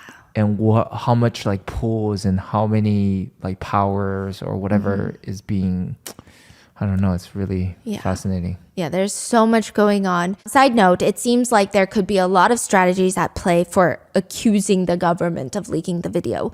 One, it could get thrown out as evidence in the trial. So the jury could potentially not be shown the footage of him beating Cassie. However, I feel like there's going to be lots of other evidence that they will be seeing. Two, the lawyers could argue that this compromised his right to a fair trial and alleged prosecutorial misconduct, which would be a violation of Diddy's rights, which could potentially help it with a change of venue to be outside of New York or other accommodations. Like they could call for an evidentiary hearing, which the judge may grant to the defense to investigate the alleged leak, which could delay the proceedings, but potentially it would reveal more information to the defense attorneys about what the prosecutors are building their case on. Because they get to get some privy information like emails and communications between the prosecutors. Or in extreme, highly unlikely in this case, it could lead to a dismissal of the charges entirely, which is very highly unlikely in this case. Or it could just be a public play. Accuse the government of leaks, just cast a shadow of doubt on the integrity of the government, on the integrity of the judicial system. Just plant a seed in people's minds. It could be any of those. Right. It appears a lot of things are going to come to light during the trial. For example, Howard University had awarded Diddy with an honorary degree in 2014. But with all the new allegations, they have unanimously voted to rescind the degree. So they're like, we take it back. They state Mr. Combs' behavior, as captured in a recently released video, is so fundamentally incompatible with Howard University's core values and beliefs that he is deemed no longer worthy to hold the institution's highest honor. What university? Howard. Which is actually where he went. Right. Yes, and what's so interesting is that Diddy did actually attend Howard, and in a Rolling Stone interview, they found a bunch of his former colleagues and peers, and they said that they could see his controlling and abusive side since way back when they were college kids. He was well known on campus before he was known as Diddy. They said that he was just the guy that threw insane college parties. He would drive a convertible around and pass out flyers to his parties. They were iconic. But some women at Howard knew to stay away from him. They would warn each other. One woman said Diddy would caress her back and kept asking her to meet his friends. Another woman essentially states, I didn't even go to his parties, but he tried to cut me in line in the cafeteria. And I said, that's not acceptable behavior. And he just, quote, flew off the handle. But the most alarming was a few interviewed said they were in the same class as Diddy and one of Diddy's girlfriends. And they just remember that he was pretty aggressive and violent with her. That they would see him beat his girlfriend. They allege that he would beat his girlfriend in college. They remember hearing him screaming outside the dorms in a, quote, belligerent manner. And once the dorm mates were told, Puff is out there crazy, he's just like beating his girlfriend. So if he was acting like that in college, in front of all of his college classmates, people say, I mean, he's a narcissist. He thinks he can explain. He actually wants a trial at this point. Another just writes, given his level of arrogance, he would probably enjoy a trial and watch everyone go down with him. I think he wants to see these victims cross-examined, especially Cassie, because it can be very traumatizing. But you say like the whole thing right now is going to be private, right? The trial. The trial it's in federal court. So federal cases, they don't allow in cameras and they allow in a very select group of press. And family and the public. So like you would have to either queue in line. Sometimes you would have to get press badges to get in. Like this one I think is going to be highly regulated. It's not going to be live streamed on, anywhere. Yeah. It's going to be a very, very intense trial. Federal prosecutors are known to be absolutely ruthless. Typically, I mean, take that as you will. And they've made statements that they might not even be done with Diddy on these charges alone.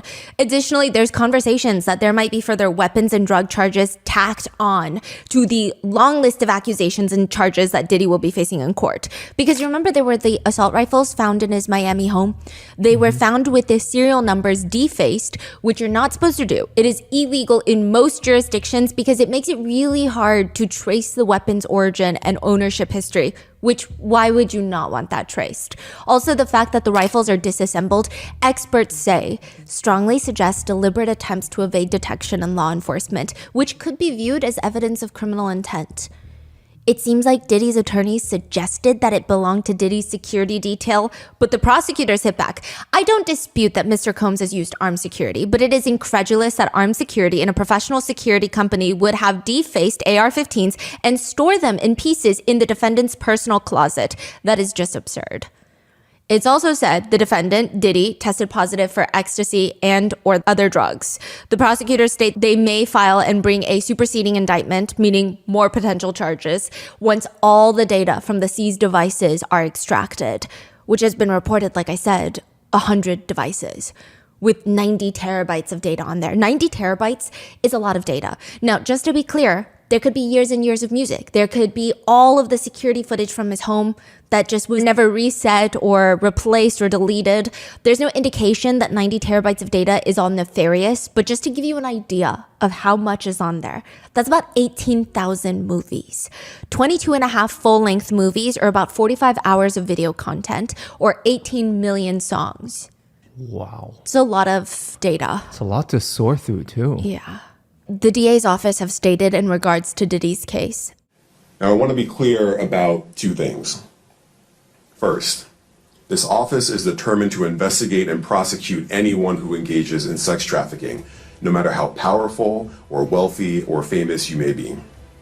No one should doubt our commitment on that. A year ago, Sean Combs stood in Times Square and was handed a key to New York City. Today, he's been indicted and will face justice in the Southern District of New York. Second, we are not done. This investigation is ongoing, and I encourage anyone with information about this case to come forward and to do it quickly. And I would not doubt them. This is the Southern District of New York. They are widely regarded as one of the most aggressive federal prosecutors' offices in the entire nation. All the attorneys in that office are typically highly respected in the legal community. I don't know about loved, but highly respected, highly feared. They're known to be winners. They don't come to play. Yeah.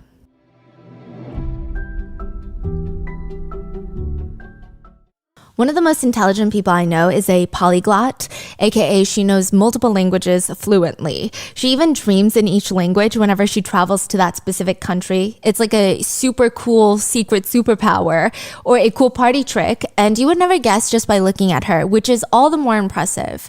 I grew up learning Korean, but I am nowhere near close to being fully bilingual, nor can I sit down and read a book in full Korean either, unless it's like a children's book.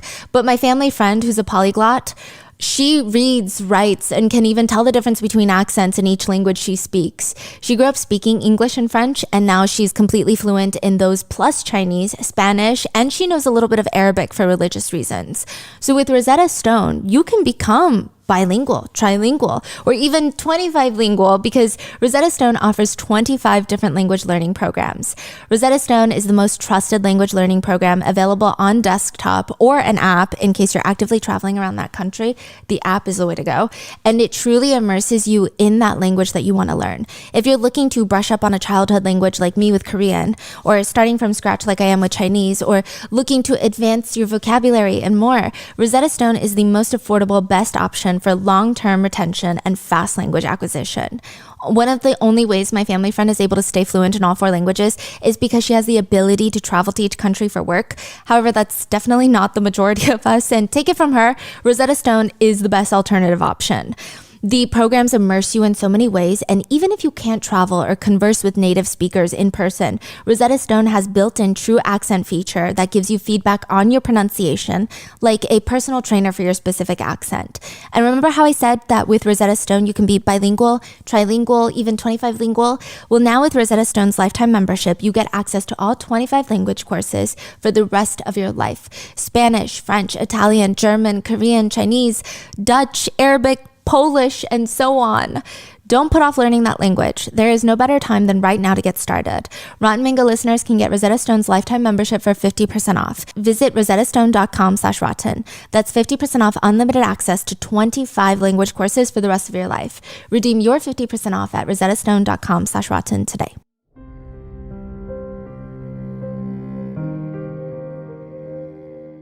It's almost the holiday season, and one of the most fulfilling gifts we've ever given was with the help of Shopify. A couple years back, my husband, my sister-in-law, and I were able to surprise my grandfather, well, my husband's grandfather, with a storefront for his paintings. He had been this classical Chinese painter for basically his entire life. He shelved his professional dreams for his family, and with the help of my husband, his other granddaughter, and a lot of help from Shopify's global commerce program, we were able to turn his hobby into a full-blown business and surprise him with all the profits, which honestly, he was just so astonished to even make $1 from his artwork. To him, he felt like a true artist. It was a fulfillment of a lifelong dream, and it would have been really difficult without Shopify. From the launch your online shop stage to the first real life store stage, all the way to did we just hit 1 million orders stage, Shopify is there to help you grow at every stage of your business. That's exactly why we love Shopify, because even though we were selling limited editions of Grandpa Mango's work, Shopify was with us through all of it. For Grandpa Mango, we were able to sell more artwork like posters, prints, originals with less effort, just like millions of brands, because Shopify powers 10% of all e-commerce in the US, and they are the global force behind Allbirds, Rothy's, Brooklinen, and millions of other entrepreneurs of every size across 175 countries. Because Shopify helps you sell everywhere, turning browsers into buyers with the internet's best converting checkout, 36% better on average compared to other leading e-commerce platforms. From their all-in-one e-commerce platform to their in-person POS system, wherever and whatever you're selling, Shopify and their new AI-powered All-Star Shopify Magic have got you covered. Their award-winning help is here to support your success every step of the way, because businesses that grow with Shopify. Sign up for a $1 per month trial period at shopify.com/rotten, all lowercase. Go to shopify.com/rotten now to grow your business no matter what stage you're in. Shopify.com/rotten.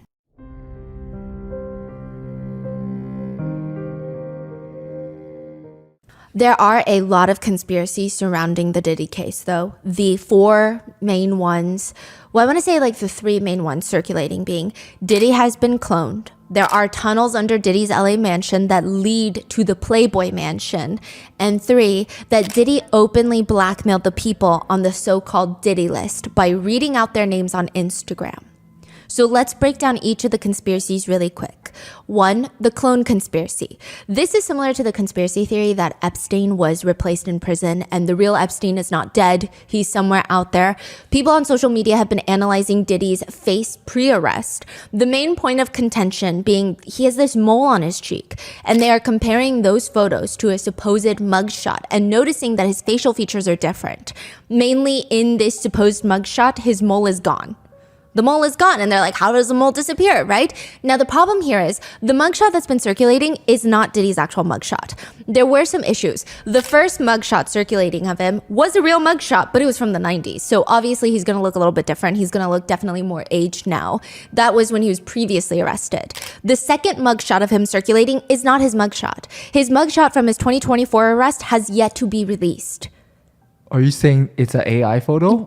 I don't know if it's AI. I don't know if it's photoshopped. Oh, wow. Yeah, that is not... I'm sure you already know exactly what mugshot I'm talking about. Yeah, I've seen it. But that's not a real photo. Wow. No, yeah, which generally mugshots are public record. So this is where people are like, it has to be his mugshot because why isn't his mugshot out there? Authorities in certain jurisdictions are becoming a bit more cautious about releasing mugshots due to the privacy concern about potential reputational harm prior to a trial. So to make the conspiracy even deeper, Diddy's private jet has been reported to be operating and flying around the world, making various stops in places like New Zealand. So you have a group of people who believe this is his mugshot and they think he looks nothing like the mugshot, so it must be a clone or a lookalike. And then another group of people who understand that's likely not his mugshot, but it's weird. Why did they not release his mugshot? They quote, in all seriousness, where is his mugshot? If not a mugshot, a video of the bail hearing? Anything showing that he's actually in jail? The hotel arrest video is not enough for me. I want to see some evidence. Which, side note, like I said, there's no cameras in the court hearings or trial hearings or anything in federal court. So the fact that there's no footage of him is par for the course, but people think it's weird. And as for the private jet, I will say, it is not unusual for wealthy individuals to charter their jets when they're not using it, especially in Diddy's case where he might even be looking to sell the aircraft according to his attorneys. He's in jail, he's not using it. His daughter's passports were given to his attorneys. I'm not sure if his sons are flying around or if it's family friends, unclear, or if it's being chartered or if it's being flown around to be propositioned for a sale. So again, it's not the most alarming. The second theory, though, the conspiracy, is that there are tunnels under Diddy's mansion that lead to the Playboy Mansion. Following the raids of Diddy's homes, there were these social media posts, screenshots of a supposed CNN broadcast that suggested authorities had found underground tunnels inside of Diddy's house, which everyone thought was weird, strange. And then later, he's indicted for trafficking. Everyone is wondering, what are those supposed tunnels being used for then?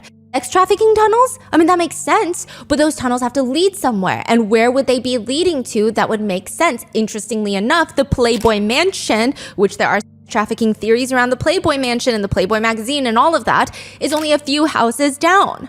It's not on the same street, but it's a few houses down, they say. These are the rumors and conversations circulating. And for years, there have actually been rumors that there are Playboy hidden tunnels under the Playboy Mansion. Mm-hmm. And now Diddy's house allegedly has tunnels? Mm-hmm. According to a Playboy magazine article, it's since been deleted, but one of the Playboy editors had been pulling photos for a project they were working on when they found what looked like these archived Polaroids of what looks like someone taking pictures behind the Playboy Mansion, but all the dirt is dug up. It looks like an excavation is taking place. Some sort of large-scale project is being done on the mansion. They ask their managers about the Polaroids they found. Why are they digging so much? What's going on? He just tells them nonchalantly, oh, it's probably from when they built the tunnels in the 70s. The what? The editor starts looking for more things. Wait, what tunnels? Like, what do you mean tunnels? I haven't seen tunnels. Sure enough, they claim that they found blueprints of tunnels that connect the Playboy Mansion to other wealthy homes in the area, in the very wealthy billionaires' row of Los Angeles. But how come the editors didn't know about the tunnels? One colleague tells him, oh yeah, I heard they were closed up sometime in the 80s. So like maybe 10 years after they were built? Now the whole tunnel thing has been shut down by Playboy.com and Hugh Hefner himself, which take that as you will. The article they posted was published on April 1st. Does that mean it's an April Fool's prank, or are they just in hindsight saying, never mind, that was an April Fool's joke? That's up for debate. But how does this connect to Diddy? It's said that the houses, like I said, are a few houses down, and maybe the tunnels are connected. But it seems like largely there are not hidden tunnels under the Playboy Mansion. And in addition, that CNN screenshot that was circulating that showed authorities discovering underground tunnels in Diddy's mansion, they're not real. It's a fake screenshot. So no evidence. It's just rumors right now. Yeah, it's been largely debunked. I don't want to say it's not true because what do I know? I've never been down there to investigate, but it just doesn't seem... It doesn't seem like it exists. The only place it seems that there is a statement of some sort of tunnel in Diddy's home is on his real estate listing for his now on the market mansion, stating that it has a, quote, lagoon-style swimming pool with a grotto connected by an underwater swimming tunnel. And these are like small, typically. And they're fun pools. I see. So as for right now, it seems like this conspiracy is not verified and or true and is likely false. Now, third, the conspiracy is Diddy was blackmailing people, A-list celebrities, out in the open from his Diddy's list. There is this odd video, perhaps he's threatening them. He's sitting in front of the massive metal Kim Porter bust of his LA mansion with this young boy in his lap, and he starts listing names from a paper, and the little boy starts yelling those names out. Drake. Oprah. Jennifer Lopez, A-Rod, Will Smith, Alicia Keys, Justin Bieber, Kevin Hart, Mark Wahlberg, Snoop, DJ Khaled, Chris Brown, Naomi Campbell, Jessica Alba, Usher, Demi Lovato, Diplo, Cara Delevingne. The conspiracy being, these are all people on the Diddy's list that he is now blackmailing out in the open. He's telling them, hey, stay in line. But it has been debunked. This is the list of all the people that were going to be part of his online dance-a-thon during COVID to raise money for charity, which did in fact happen. Online what? Dance-a-thon. What's that? They dance on live stream for charity. Oh. And they all got on camera and danced on live stream with Diddy. So they were like live streaming with him. So they didn't go to his house or anything. Right, okay. Yeah, so because quarantine. Regardless, people are heavily spreading and side-eyeing this video and the list of names. Now, I do want to mention before we head into the so-called Diddy's list, even the term Diddy's list has been penned by social media users. There is no official list, at least none that we know of and that authorities have released. Some people have taken to creating their own versions of lists on social media, and some of them just about include everyone in Hollywood that has ever been to any single party or function that Diddy was at, which is quite a lot of functions.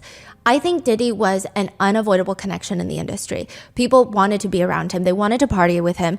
But if he was a serial abuser, like the claims allege, it's still very unlikely that all of Hollywood knew about it.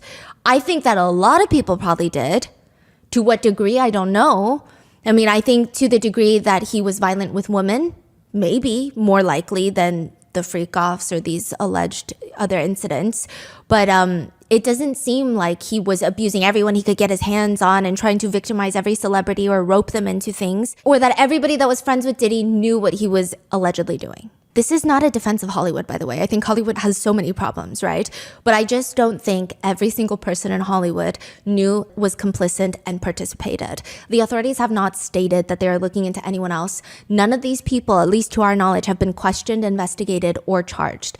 I think we're heading into somewhat dangerous territory where we're just running with rumors without significant evidence, and it could be detrimental to many people's lives. So I'm going to run down the list of names that have popped up in most of the research in association with Diddy and the Diddy's list, and explain to you why some netizens believe that they are either perpetrators alongside Diddy or are victims of Diddy. But again, none of these people have been investigated, charged, or convicted of anything related to Diddy. Even Diddy himself is innocent till proven guilty for the current charges that he faces.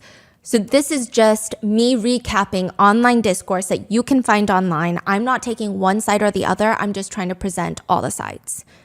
The first being on the list, Ashton Kutcher. There are a few pieces of media and backstory on why people think Ashton Kutcher is connected to Diddy. He was pictured at many of Diddy's white parties, going as far to host one with Diddy. He has a long-standing friendship with Diddy.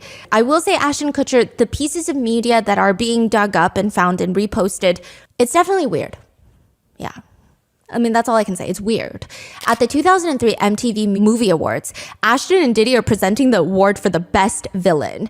Davy Chase, who played the little girl in the Ring movie, She was 13 years old, I believe, at the time of this award. She wins the award, comes onto stage where Ashton Kutcher hugs her, Diddy's kissing her cheek, which a lot of netizens don't like how they constantly feel the need to physically be in contact with this little girl that is not like a family member. It's just kind of weird.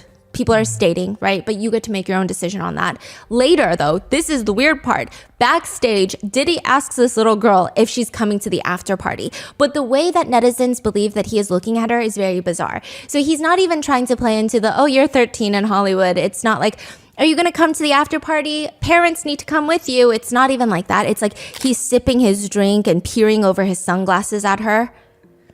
People thought it was very predatory looking. She just nods her head and he says, yeah, about her coming to the after party. Coming to the after party tonight? Yes! Which right now there is a lawsuit against Diddy that he allegedly essayed a 13-year-old girl at an awards after party, which, just to clarify, this is not Jane Doe in the lawsuit. The timeline and ages don't match, so I'm not even insinuating that. But netizens believe this clip now feels very sinister given the new lawsuit. In 2008, the two of them, Ashton Kutcher and Diddy, were on the Late Late Show with James Corden, where Ashton said, by the way, if you're a single man, like there's probably no greater human being in the world. This is 20 years. If you're a single man, there's no greater person in the world than Diddy to hang out with. Yeah. Whoa. In a Hot Ones interview in 2019, he's asked about Diddy's party stories by the amazing host, to which he responds, yeah, wow, okay. I've got a lot I can't tell. This is Ashton Kutcher. He looks like he starts thinking about them, what happened at the parties, and he says, I'm like cycling through them right now. Yeah, we became fast friends. You know, we used to hang out, watch football together. It's just kind of an odd clip. Then there are the allegations swirling that Ashton and Mila Kunis were breaking up, divorcing recently. To which one alleged source states, Ashton has no involvement in any of this. He doesn't even belong in this conversation with Diddy, because people are saying, if they're going to break up, why would they be breaking up right now? They have children together. Is it because Diddy was arrested? Is it because of all this Diddy stuff that's going on? So does that mean he's involved with Diddy? Because why else would she break up with him? So the source says Ashton has only seen Diddy in a handful of social and business events, all of which have been documented by the media. But some netizens disagree. Some netizens even link Brittany Murphy's death to Kim Porter and Diddy. So if you recall in part 2, Diddy's longtime girlfriend and mother to his 4 children, Kim Porter, died of pneumonia. Many netizens and even some family members have been hinting that they should have a second investigation into Kim Porter's death. But netizens also pointed out that pneumonia is not the most fatal condition. I'm not saying it's not fatal, but netizens are saying as long as you have access to high quality healthcare, you don't have a compromised immune system, and you are otherwise young and healthy, which by all accounts it seems Kim Porter was. The way she passed was just weird to netizens. Side note, Brittany Murphy is Ashton Kutcher's ex-girlfriend. They were dating a while. Ashton was publicly seen often with Diddy and with Brittany Murphy. So they all clearly had some sort of working relationship or friendship, it seems. Brittany Murphy passed away from pneumonia as well. After she and Ashton break up. She's remarried at this point. Interestingly enough, her husband passes away from pneumonia a few months later. There's a lot more to their deaths. Her husband was allegedly friends with a personal trainer that was friends with Diddy. There's some other connections there. There's a lot. The part that people are focusing on right now is Brittany Murphy was connected to Ashton Kutcher, Kim Porter was connected to Diddy, and both women died suspiciously, in some people's opinions, at a relatively young age from pneumonia. And the coroner who did their reports after their deaths are the same person. To be fair, they were both in LA County, so it makes sense. But some people think it's very strange. The theory goes a step further. Netizens have stated that if you look up baby oil, and if it's harmful to you by ingestion, it's usually minimally toxic. So it's minimally toxic if you ingest baby oil. But if you accidentally breathe baby oil, you could get serious complications called aspiration pneumonia. I don't know if this is a solid link. I will say the theory goes really, really deep. There's a lot more that netizens have been pointing out, but I think that would warrant a whole new episode into Brittany Murphy's death and the death of her husband, because there's just a lot. I will say Ashton Kutcher being on this so-called social media penned Diddy's list is less of, because some of the other celebrities, it's like they posted pictures together. They said, we're besties, right? And it's kind of like, okay, well, we don't really know. Ashton Kutcher, I will say, does have a shady history. He has made very bizarre comments about waiting for young celebrities to turn 18. He said Hilary Duff is in the Lizzie McGuire movie. And she's one of the girls that we're all waiting for to turn 18. She was 15 years old when he said that. Then him and his now wife, Mila Kunis, did an interview where they talked about their time on the 70s show, where Ashton was 19 at the time, had a $10 bet with another co-star to go and make out with Mila Kunis. He's 19, she was 14. Yeah. Mila says about the incident, you made a bet with Danny about my first kiss. I had never kissed a guy. I was a 14-year-old girl. I was scared for my life. Which, side note, Danny that they're referring to is a man named Danny Masterson. He was an actor that was accused and convicted of raping 2 women in his Hollywood Hills home. He was sentenced to 30 years to life in prison. It's stated that he drugged and violently essayed his victims. Which, the part that's alarming is Ashton and Mila Kunis wrote character letters supporting him prior to the sentencing. They wrote to the judge. They stated that Ashton viewed Danny as a role model and knows him as a, quote, an extraordinarily honest and intentional human being. Which, yeah, essay is pretty intentional, so. He states that he trusts Danny with his own children. Mila Kunis described Danny Masterson as having, quote, exceptional character and, quote, innate goodness. Which, what? The worst part of all of this is that Ashton ran Thorn, an anti-child abuse organization that he co-founded with his ex-wife Demi Moore. He has since stepped down, but people are even side-eyeing this formation of the organization, wondering if he's overcompensating for something. Allegedly, again, not alleging that he did anything, just stating it's weird. Like, how can you have this organization and have so many shady friends? Speaking of Demi Moore, his ex-wife, she also wrote in her book that Ashton cheated on her multiple times. She was insecure about being older than him. And she describes in her book that she was pressured into having threesomes with Ashton. And that was ultimately one of the reasons why their relationship and marriage fell apart. And if people are following with the Diddy case, there's a lot of group activities that are being alleged. So that's just another somewhat of an association connection that people are drawing together. Whether it's by fact or not, I can't tell you. He's also had some other small controversies, like a football coach was fired for allegedly essaying a minor. Ashton tweeted, how do you fire Joe Pa? Hashtag insult. Hashtag no class. As a Hawkeye fan, I find it in poor taste. Which he later claims he didn't know the reason of the coach's termination and he fully recants the tweet. But people just think it's a lot of similarly related controversies that he's been embroiled in. And similar, same arena as some of the controversies and allegations against Diddy. After Diddy's arrest and netizens linking them to Diddy, there are brief rumors that Ashton and Mila are on the brink of splitting up, but like I said, it was shut down as absolutely false and ridiculous by a close source to the couple. But there are rumors now going around that Ashton and Mila are, quote, done with Hollywood and have considered moving to Europe. It's claimed that they took the kids to Europe over the summer and they felt it was so much more normal than Hollywood. A source told In Touch, Ashton's so exasperated that once again, he is being dragged through the mud because of his past associations. First, it was Danny Masterson, and now it's Diddy, and it's got him convinced that there's way better places out there to live than Hollywood. In his view, this town is just a cesspool at this point. Which, side note, this move is not confirmed, and I do want to clarify, it does not appear like they're running or hiding from authorities. There's no open investigation into them. The feds don't seem interested in them at all, at least as of right now. It just seems like they're, quote, over Hollywood. However, netizens are having a field day with that statement, writing, they make it sound like Hollywood set them up. They chose to write letters defending and supporting a rapist. One comment reads, had it with Hollywood? More like, had it with the consequences of Hollywood. Babes, you are the problem that you speak of. You brought every ounce of this on your own heads. Kutcher's monstrous friends tell you all you need to know about him as a person. He seems so involved in these circles. Another comment just reads, dude is consistent. Another reads, Danny Masterson and now Sean Combs. Ashton definitely knows something. That's why he's moving to Europe. His work with an organization to combat child trafficking seems incredibly suspect as well now. Again, this is a random internet comment, but it shows you some of the sentiments out there. Another one also reads, isn't he supposed to be fighting trafficking? I'm not gonna lie, it makes my skin crawl thinking of how perfect of a cover that is.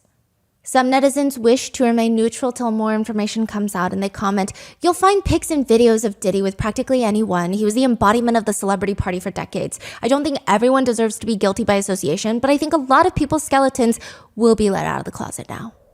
Then you have Leonardo DiCaprio. The main piece of information circulating online putting Leo into the Diddy's list, the so-called Diddy's list, is a 73 questions interview Diddy did with Vogue, where he's asked, top guest at white parties? Leonardo DiCaprio.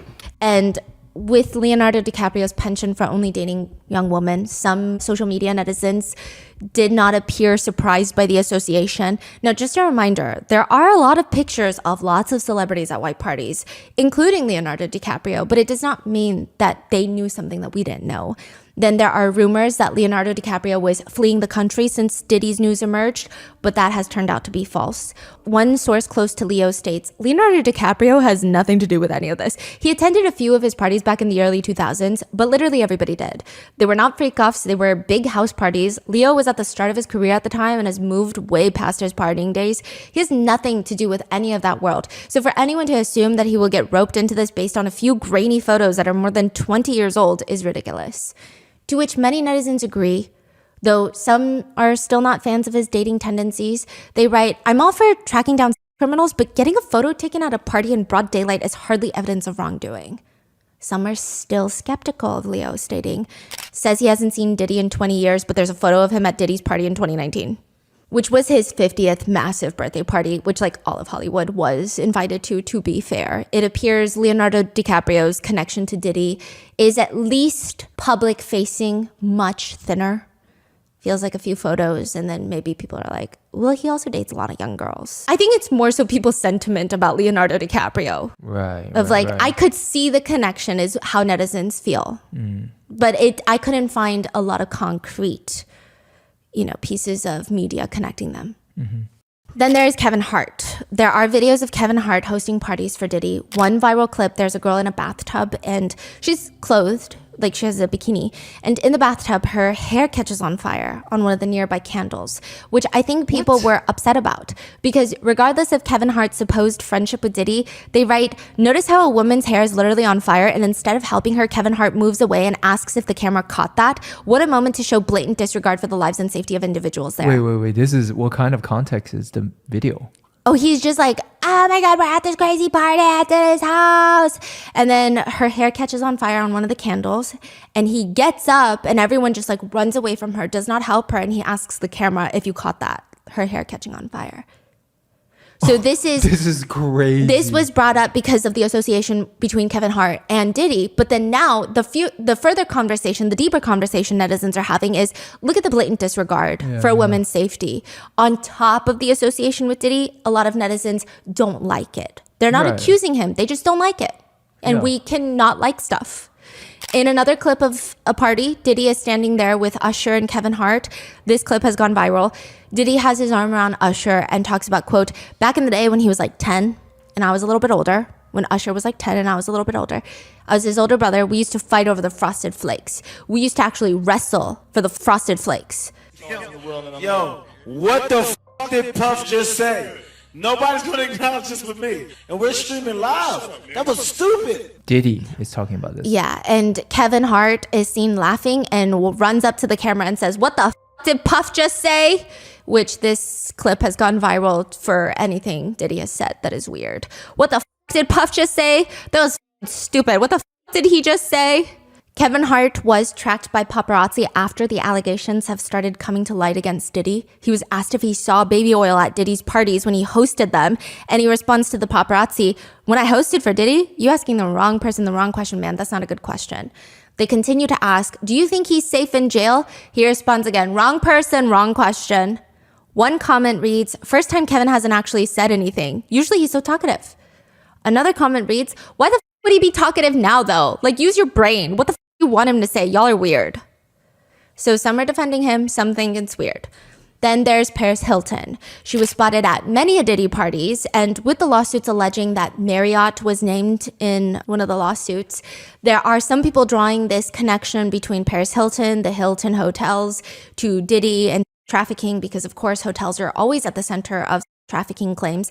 To be fair with this association, I do think Paris Hilton, I don't know about the Hilton hotel business. I don't know what they have been accused of wrongdoing in the past or not. To be fair, I think Paris Hilton was at all the parties back then. I think it would be harder to find an A-list star-studded party in which she was not in attendance.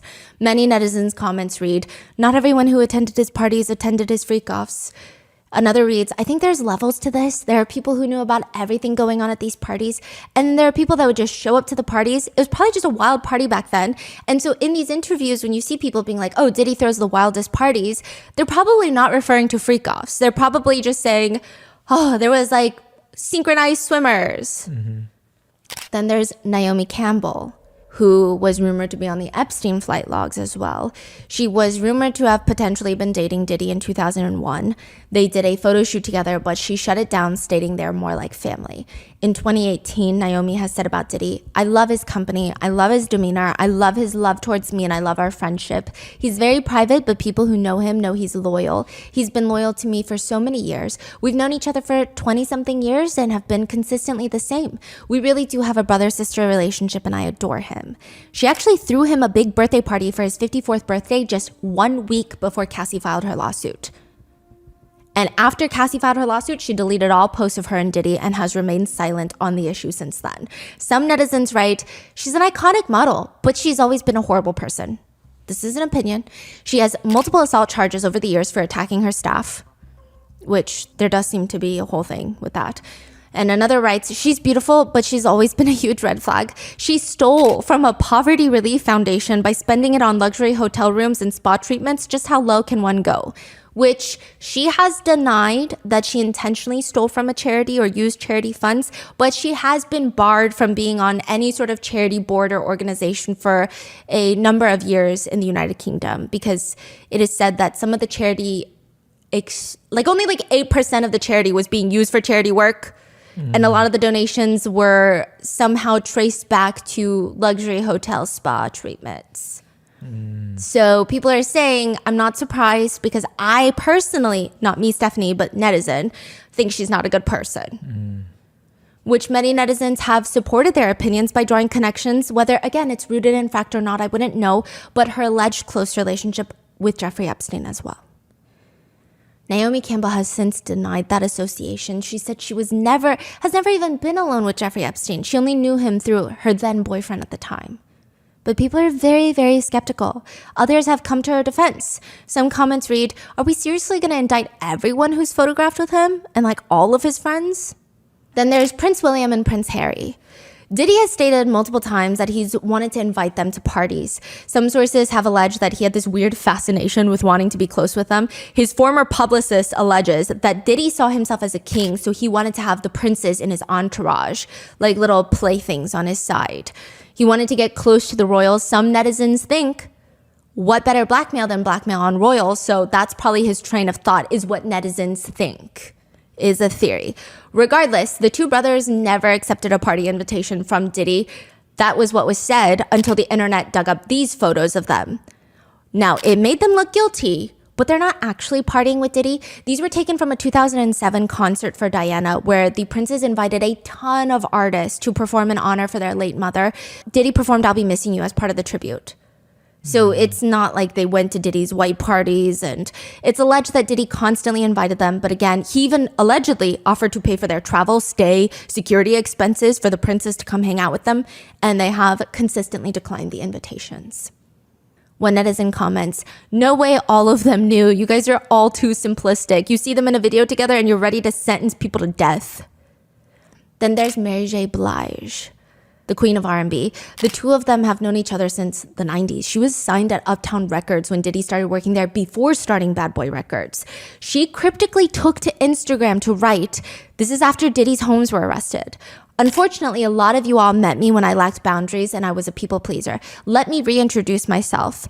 I burn bridges as needed." Which felt like a statement against Diddy, but I don't know. But she has been spotted at many of his parties, and some netizens believe that she appears to be under the influence of substances at these parties. She said, "I burn bridges as needed?" Yes. What does that mean? I don't know. Some netizens have taken it as far to say she's working with the feds because she's known him for so long. But that is a crazy allegation to make that I'm not making. but I'm just saying. Then Ellen DeGeneres, who is, like I said, very flawed, very controversial in her own right. But in this case, netizens allege she was way too close with Diddy. She had tweeted previously, "Happy birthday, P. Diddy, Puff Daddy, Sean Combs," or as I call him, Cuddle McSnuggle stuff. And you really don't need to know why. Which people are now saying, what did you mean by that? Some point to a fake relationship. They point to when Diddy was on Ellen's show and she asked, "So tell me about your birthday party. Am I invited?" He responds, "Yes, you're definitely invited. I invite you to all my parties. You just haven't seemed to show up to them." But others point out the rest of the interview, she starts asking him around what time the party starts. And Ellen states she expects them to start around midnight, to which he responds ominously, "No, that's a different type of party. And we'll have the top 2 floors of the hotel where it will carry on." And then it will carry on there? Yeah. Mm-hmm. I mean the after party. No, I know about them. Some netizens believe she might know about the parties, though she does not attend them personally. Which parties is she referencing? Then we have Meek Mill. Meek Mill has been named in the so-called Diddy list. Social media has focused on these few points. 1, Meek Mill has always seemingly been close friends with Diddy. And Gina, Diddy's ex-girlfriend, remember in the podcast, she stated that she was beaten by Diddy after a Meek Mill birthday party because she reached over and shook Meek Mill's hand. Yes. So it does seem like they are close friends. That's not me saying that Meek Mill had seen the violent behavior. She never alleged that, but I'm just saying. Now, it does seem like they are close friends. And 2, there are photos of them in matching outfits at a party. Could be a coincidence, could be besties. 3, there is a video of Meek Mill floating around in Diddy's pool sunbathing, and Diddy is recording him saying, "Damn, you doing it, man. You deserve it, daddy. You putting in that work. Proud of you. I love you." Man, you doing it, man. You deserve it, daddy. You putting in that work. Proud of you. I love you. Wait, what's going on? Meek Mill is swimming? Yeah, and Diddy's all like, "Proud of you, daddy." And he's recording him? Yeah, and so I guess with the questions of Diddy's sexuality and Diddy calling Meek Mill daddy, and they have that close friendship, people think perhaps there's more. And lastly, there is a rumored audio clip going around claiming to be Meek Mill and Diddy engaging in sexual activities.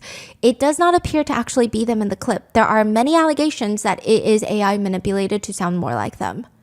But it did make a lot of rounds on Twitter. Oh, and he was maybe listed in a lawsuit.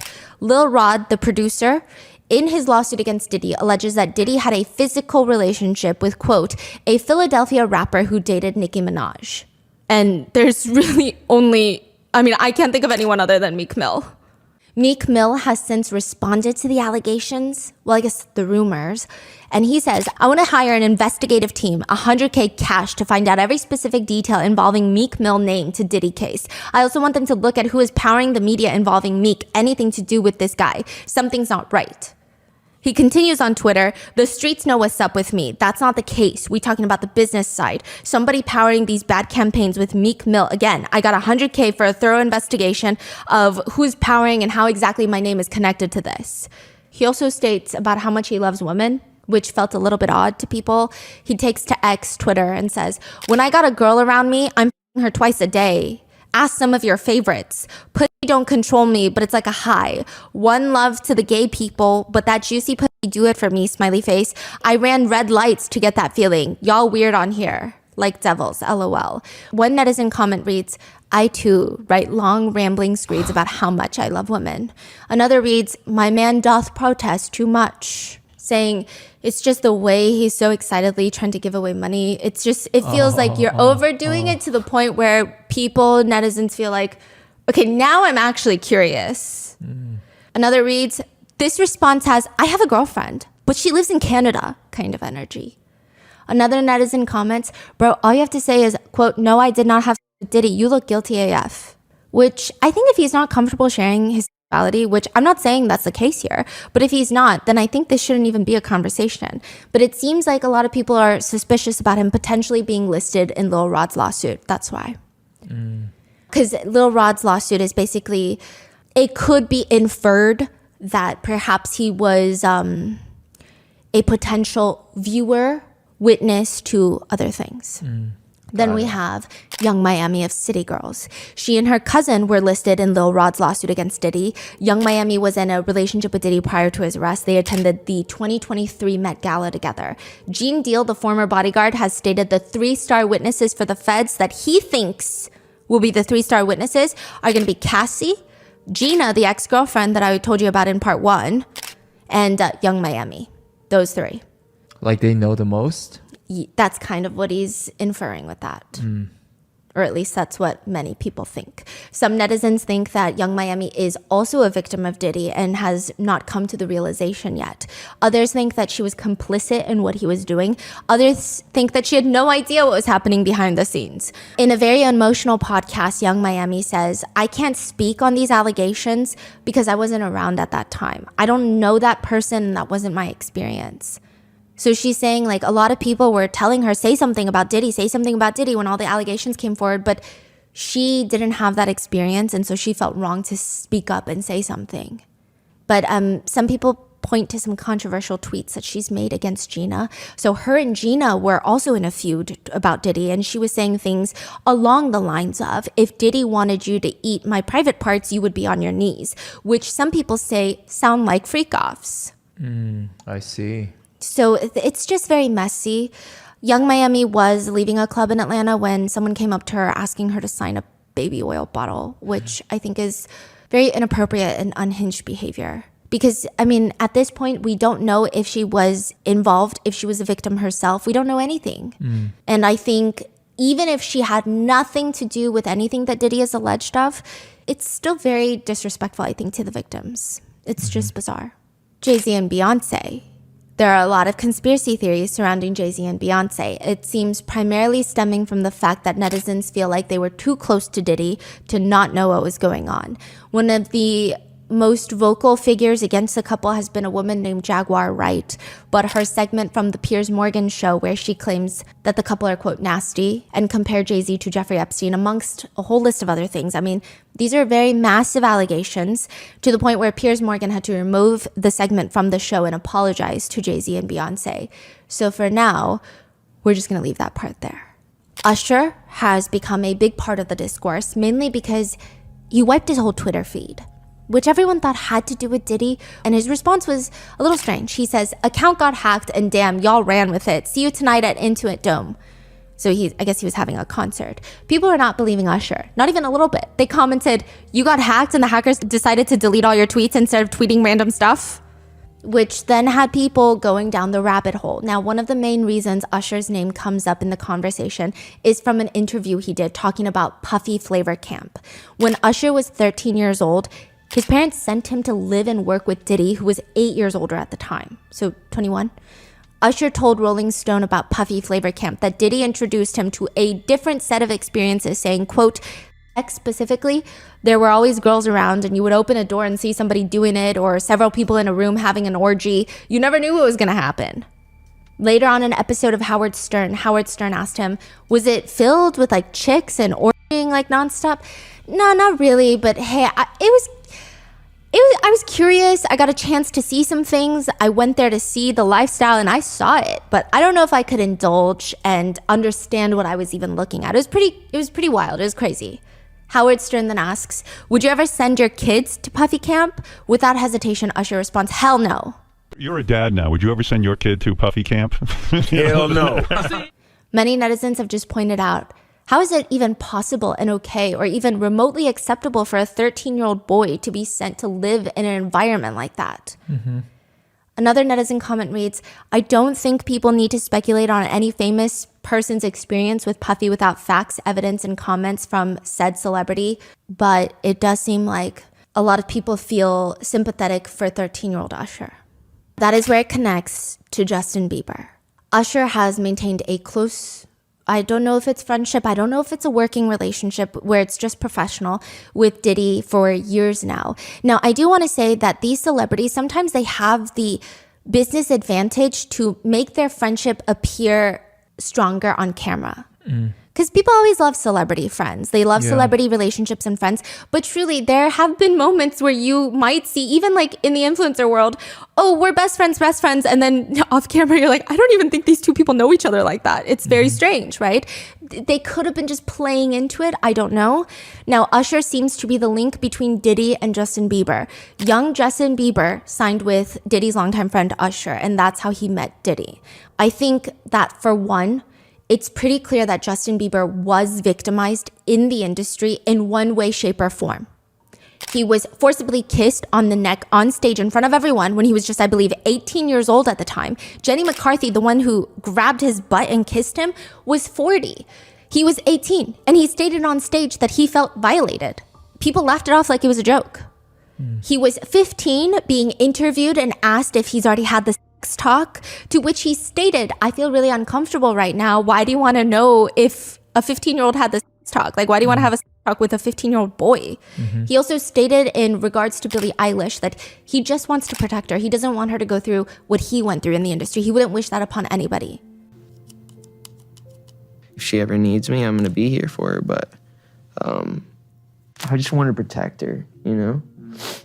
I don't want her to go through anything I went through. I don't wish that upon anybody. But he has never spoken up about who or exactly what has happened. And perhaps I'm biased, but he's just been in the public eye for so long. I think he deserves to be in peace with his family and newborn child right now. For the sake of being thorough, I will go briefly through the things coming up on social media discourse, because some of them are not exactly as they seem on face value, just to show you what's happening out there. So one, the main piece of evidence that people are bringing up is 15-year-old Justin Bieber posted a video called, this was posted 14 years ago. It was called 48 Hours with Diddy.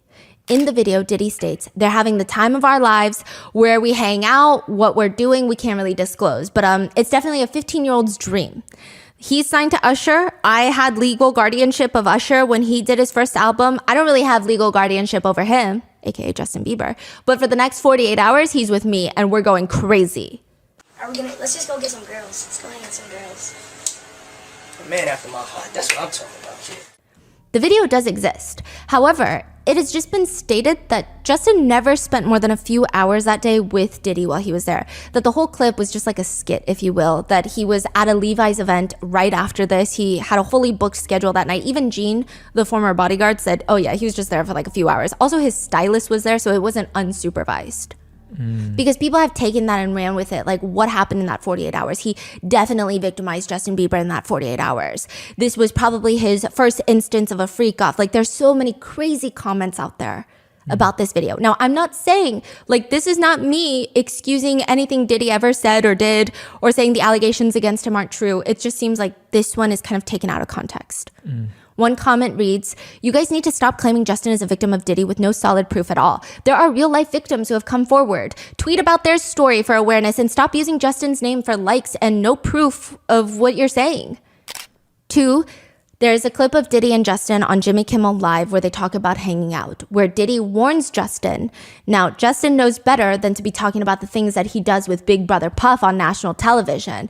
Everything ain't for everybody. I will say it is a weird statement. 3, in a video, Diddy is asking why Justin Bieber hasn't been in contact after he's selling out arenas, to which Justin responds that he knows Diddy has been trying to get in contact and offers to give Diddy his number and gives him the number 555-555-5555. Beyond the creepiness of Diddy in the clip, it has been pointed out by Justin's fans that it indicates that Justin hasn't been in contact with Diddy, which again, I'm not here to say that Justin was or was not victimized by Diddy, but a lot of Justin's fans are saying the conspiracies pertaining to him and Diddy has spiraled out of control. Like, things are just getting weird. And then people are pointing to the fact that Justin Bieber was seen at Diddy parties, but again, all of Hollywood was at these parties. 4, there's another clip where netizens have said it appears that Diddy is feeling to see if Justin Bieber is wearing a wire. He's tapping his chest, which is typically where a wire would be if the feds are trying to listen to you. But again, these are people's speculations and intentions and feelings in a video we don't know. But some fans of Justin Bieber's have pointed out that they're bowing their heads and they're whispering to each other. A lot of netizens have taken that and said, oh, I audio amplified it. And Diddy said something like along the lines of, I own your ass, or all these crazy things. But allegedly, Justin Bieber had posted this video himself with a caption about religion and stated that they were praying. And 5, a big conversation is set around the Yummy music video that was released in 2020. According to many sources, Justin Bieber's potential self-promotion of the song Yummy was notably aggressive and extensive compared to his other songs that he's released, and in conjunction with some of the music video elements, they think it's very strange. He released several videos of Yummy, including animated versions, fan reactions, which he actually reposted promotionals on how to guides on how to stream the song, how to fall asleep while playing it in the background via Spotify. A lot of people at the time thought it was weird because he's already rich. It's not like his career is dying off. He's Justin Bieber. What's with this bizarre, aggressive marketing approach? It just felt strange. But probably the most notable part of the promotion of the song Yummy was he posted on Instagram a collage of babies and just wrote #Yummy as a caption, which everybody has a strong response to 5 years ago. The nicer comments read, looks like he's trying to promote his new song Yummy in an odd way, probably not realizing how the song title would look under pictures of babies. Others said he and his marketing team probably knows how it looks, which is why they did it, so people would start talking about it. Others commented at the time, he's posting pics of random babies and hashtagging it #Yummy. It's gross. Am I too sensitive? That's gross, right? The song is literally about sex. Which, side note, when the song came out, a lot of these news publications have stated that it was written about his wife, Hailey Bieber, and allegedly Justin Bieber stated that himself. When the music video was first released, from what I can tell and remember, there were a small group of people, Justin's fans, primarily who believed there was a way deeper message in the video, even in 2020 when it came out. So for a few reasons, the video premise they thought was odd. It did not feel like an ode to his wife. And two, there were clips of Justin Bieber breaking down on the set of filming Yummy. He was allegedly having anxiety attacks during the filming of it. He stated that he was, quote, in his head a lot during the filming and was just having an off day, which then led to people pulling it apart. They believe there's Easter eggs in the video. And I'm not saying these are not Easter eggs that mean something deeper. I'm not saying they are. I'm telling you this is the internet discourse. I will say all the other stuff with Justin Bieber, I don't think it's the best time or place to associate with him with Diddy when he himself has not spoken out against it and said anything related to the case. And there are other victims who have stated, I am a victim of Diddy and this is what happened to me. And to not let them have that space to be heard and to feel safe online is kind of interesting that people are doing that.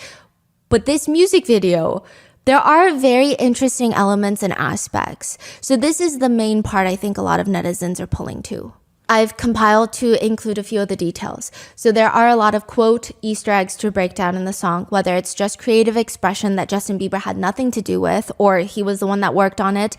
We will not know until he says so. But these are the elements.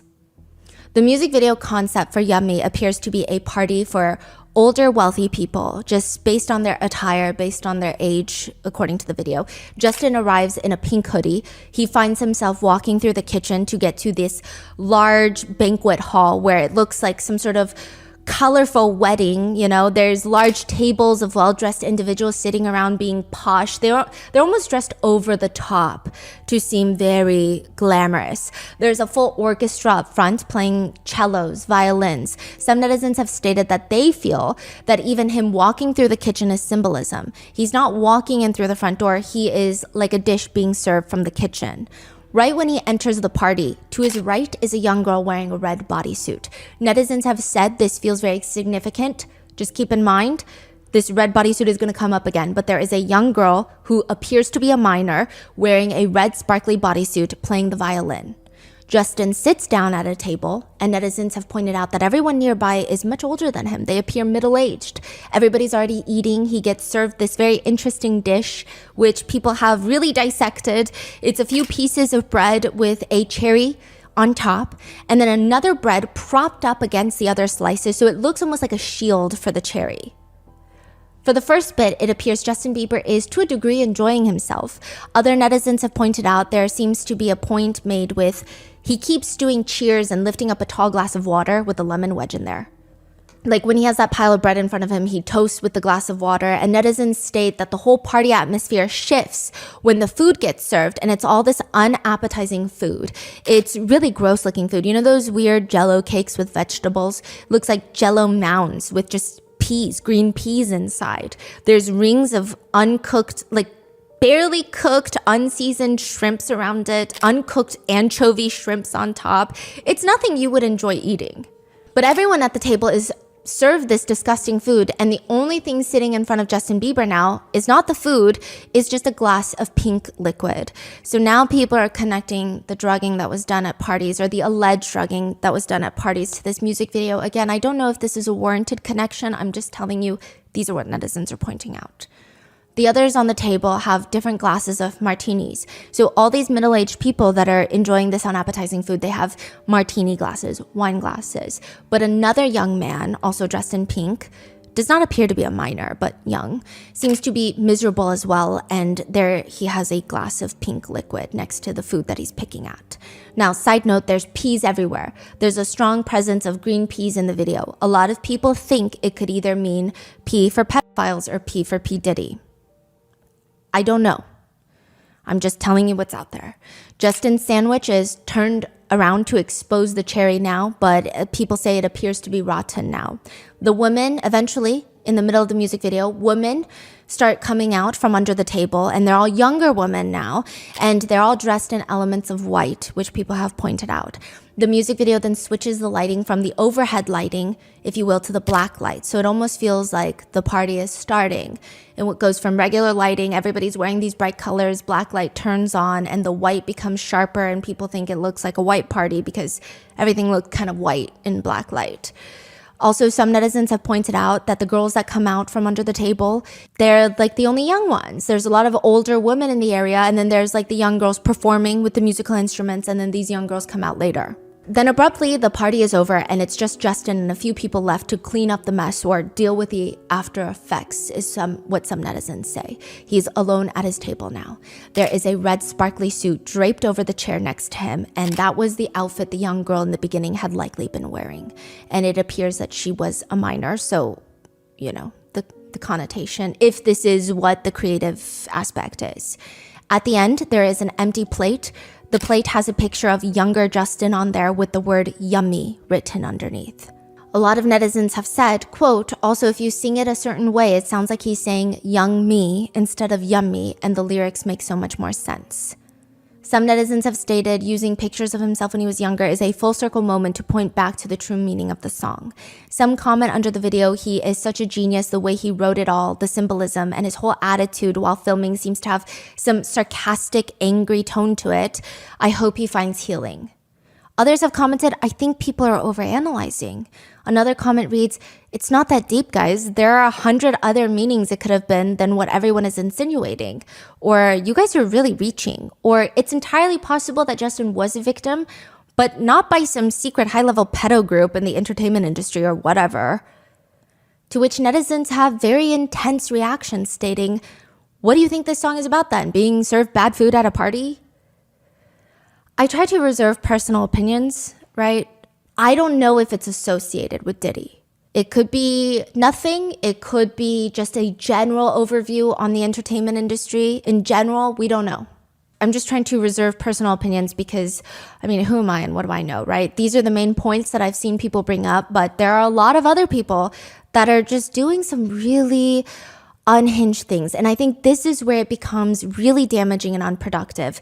There are people generating AI pictures of Justin Bieber and Diddy in compromising positions for shock value. There are people memeing the situation. So when I was on Twitter and I was researching just to get netizen sentiment of even just the Yummy music video, when you have people that are trying, I think in good faith, trying to depict the music video and see if there's something there that actually means something. I don't think that they do this with intent to harm anyone's feelings, but under them, in the comments, there's like these very memes of Justin Bieber and Diddy.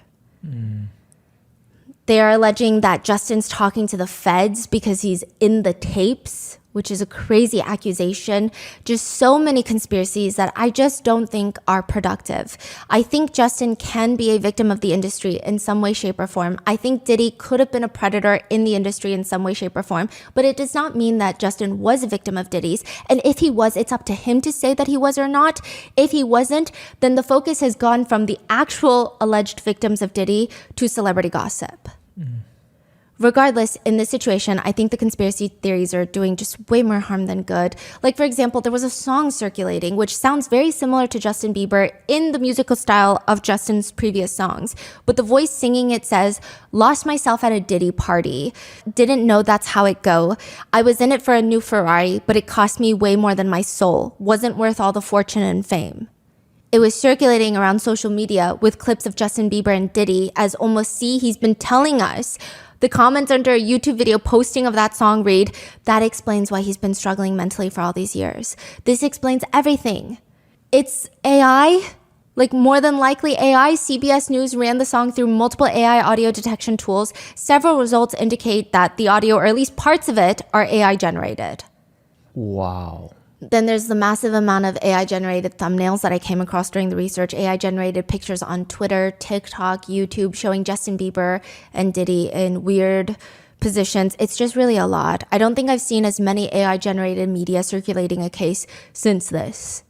One think piece about the conspiracies about Diddy's case says, the discourse has lost the plot. The AI parodies and the tenuously evidenced theories only make it harder for people to know what to believe when victims need moral clarity and support.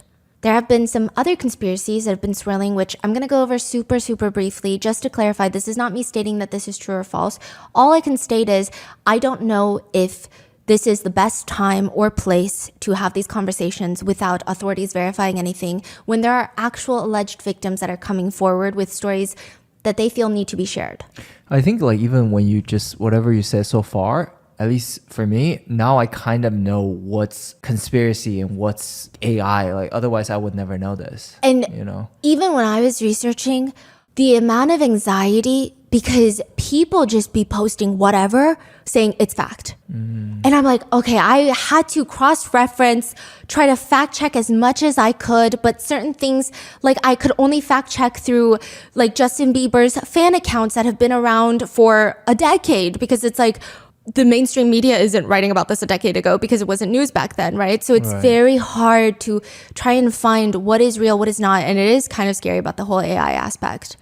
But there are some conspiracies online. Like I said, I think it's just not the most productive right now that Diddy might be connected to more deaths in Hollywood. One conspiracy theory alleges that Diddy had something to do with Aaron Carter's death. A viral tweet alleges that Aaron Carter was among Diddy's list of victims, and that in 2022, Aaron Carter allegedly had plans to speak up about Diddy and his parties, soon after he passed away. For those unfamiliar, Aaron Carter was a child star on Nickelodeon. His first debut album for music was released when he was 9. He passed in 2022. He was found in his bathtub. The cause of death was the effects of drugs found in his system, which led to him drowning in the tub. The theory is that Aaron Carter, quote, this is a comment, Aaron Carter was killed right before he was about to expose what happened at P. Diddy's trafficking parties, where he was a childhood victim of drug abuse and Aaron Carter released albums under Sony Music Group Entertainment, which is a parent company for Diddy's Bad Boy Records. Some netizens have pointed to Aaron Carter's last tweet saying, "Yo, Kanye, let's talk man to man." But others state, well, Aaron Carter has publicly criticized Kanye West about his public behavior and the family drama that has been happening with Kanye West and his family. One netizen comment reads, "There's a lot of conspiracy bullshit on X and TikTok. Don't believe everything you hear. Aaron had his own demons. I don't think he was ever part of the Diddy clique, but people seemingly now want to include every celebrity that ever took a picture with Diddy, which is just dumb." And then there's, of course, other allegations that he was involved in other celebrities, passings, recent, past, present. It's a lot. I think that some netizens feel very frustrated because it feels like the victims who have actually, the alleged victims that have actually filed lawsuits against Diddy, and these lawsuits, many of them are publicly available online, it feels like their stories don't deserve to be heard and don't deserve attention because these celebrity conspiracies are more interesting. We have covered most of those lawsuits throughout the span of these 4 episodes. So now let's cover the artists that do not like working with Diddy, allegedly. Dawn Richards, who is also suing Diddy, she's more part of the work aspect. A lot of her lawsuit is detailing the work relationship that they had and the alleged unpaid wages, unfair treatment. So let's cover all of those next because I think a lot of the actual allegations have been covered. Drake is somebody that has a long history with Diddy. Drake posted a scene from a movie, The Big Short, where Ryan Gosling's character says, "I never hung out with these idiots after work. Ever. I had fashion friends." Many netizens believe that's him saying that maybe he hung out with Diddy at work, but he never hung out with him after work. Because technically they have bumped into each other a lot at the same events, rubbing shoulders, but it does not appear that they are close. Which, interestingly enough, it seems like Diddy and Drake actually never liked each other. In 2018, they allegedly got into a fight outside of the Live nightclub in Miami Beach. Apparently, the two were having conversations about getting on a song together, but allegedly Drake bought the rights, released the song without Diddy's quote-unquote permission, which angered him, allegedly. The song is 0 to 100. Diddy felt like that was his song. I don't know. Sources allege that Diddy went up to Drake at DJ Khaled's birthday party in Miami, said, "You will never disrespect me." And some sources describe it as physical altercation. Some sources say Diddy punched Drake. Some sources say Diddy slapped Drake. Diddy denies all allegations of the physical altercation, but either way, I don't think the two like each other. Diddy also allegedly does not like Kendrick Lamar or J. Cole because Kendrick Lamar said that he was the king of New York. And Diddy took offense to that, allegedly, and got into a huge fight with J. Cole because J. Cole was trying to stand up. It was a whole thing. Wow. So there are artists that don't like him, and especially from Diddy's own artists that were previously signed with Bad Boy Records. It seems like majority of them don't like him, from what I can tell on just the internet. Former Bad Boy artists claim that he would either force himself as a producer or songwriter on songs that he didn't even work on, just muscle his way into getting into those credits so he could get streaming rights, royalties, or force himself to get a few lines in each song so that he could charge his own artists a massive special guest appearance fee for himself, allegedly. Wow. Mark Curry, a former artist, claims the guy is just weird in general. He shares a story of how insecure Diddy is. These are his stories. Again, I can't vouch if they're true or not, but he claims that Diddy hated when girls didn't like him and preferred the artist on his label. Preferred the artist? Yeah, like when girls, because, you know, Mark Curry was stating that he doesn't have as much money as Diddy. He doesn't have power like Diddy. He's not a household name like Diddy, you know? Yeah. But sometimes girls just like him more than they like Diddy. Diddy said, "How dare you?" He alleged that Diddy seemed to be the type of person that felt like he's the one that has the money. He's the one that worked hard. He's the one with the fancy suits, the fast cars. These artists are up and coming. They don't have it like he does, and the girls still like them. It feels like an insecurity complex if this is true. I don't know. He allegedly hated it to the point where he almost spat on a girl. Allegedly, a girl liked Mark Curry over him, to which the girl allegedly responded, wait, Diddy, calm down. I have a twin sister. But honestly, she won't like you either. Whoa. And Mark Curry said that is when he got really, really mad, and he thought something was going to go down. So he took that girl out of the situation, was like, we got to go, let's go. Again, I don't know if this is true, but it's very, very weird. Diddy even responded to the artists who hate him on The Breakfast Club. He says, "There has been negative propaganda put out about me. It's just really strained and tried to stain my legacy. My name is Diddy Sean Combs. I never took nothing from nobody a day in my life. All I've ever given is opportunity and more money than a person was making." One netizen comment reads, "When every artist on the Bad Boy label is left broke or owing money while the label made millions, it's hard to believe that they're all lying on Diddy." Diddy was on the Graham Norton show a few days before Cassie's lawsuit dropped in 2023, and he's going on this whole spiel about his name change. Netizens think the interview is fascinating in hindsight. Graham Norton asks him if they should call him Love then, to which he responds, "This is the ultimate goal. I have become Love." And it's love versus hate. And I choose love. That's my new name, and love wins. Love wins. Let's go. Netizens write about the interview. The amount of affirmation he gets when he looks around at them and they all give him exaggerated head nods, it just shows how much power he feels when he walks into every room every single day. Nothing but yes men all around him.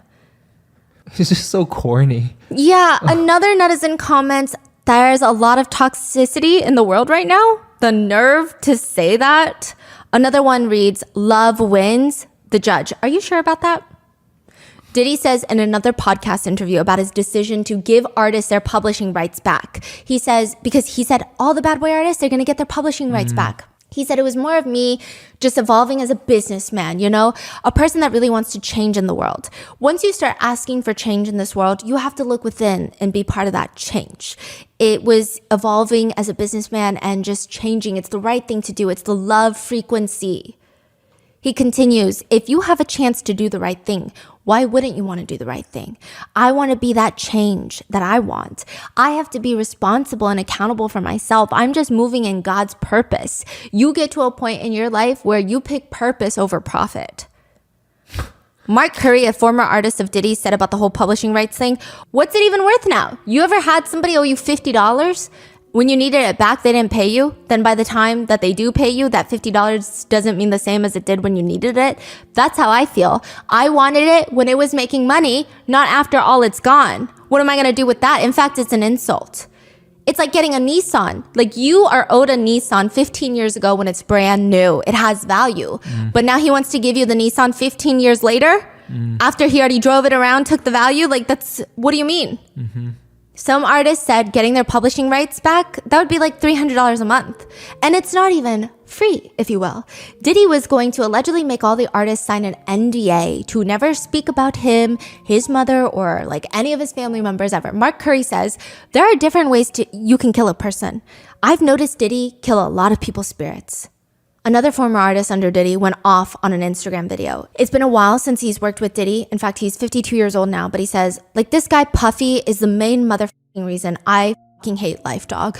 People don't even understand. Like, I don't even give a I've never been to a point where I thought of self-exit my whole life. Never. I mean, I'm a gangster. I don't know how I started thinking like that. I'd done it all and fell to the bottom. Like, how do you come back from that when you're battling a giant? It has nothing to do with your skill no more, because your skill is 90% better than any other guy that's out there right now, and the world knows it, but it ain't your skill. The world is built on relationships.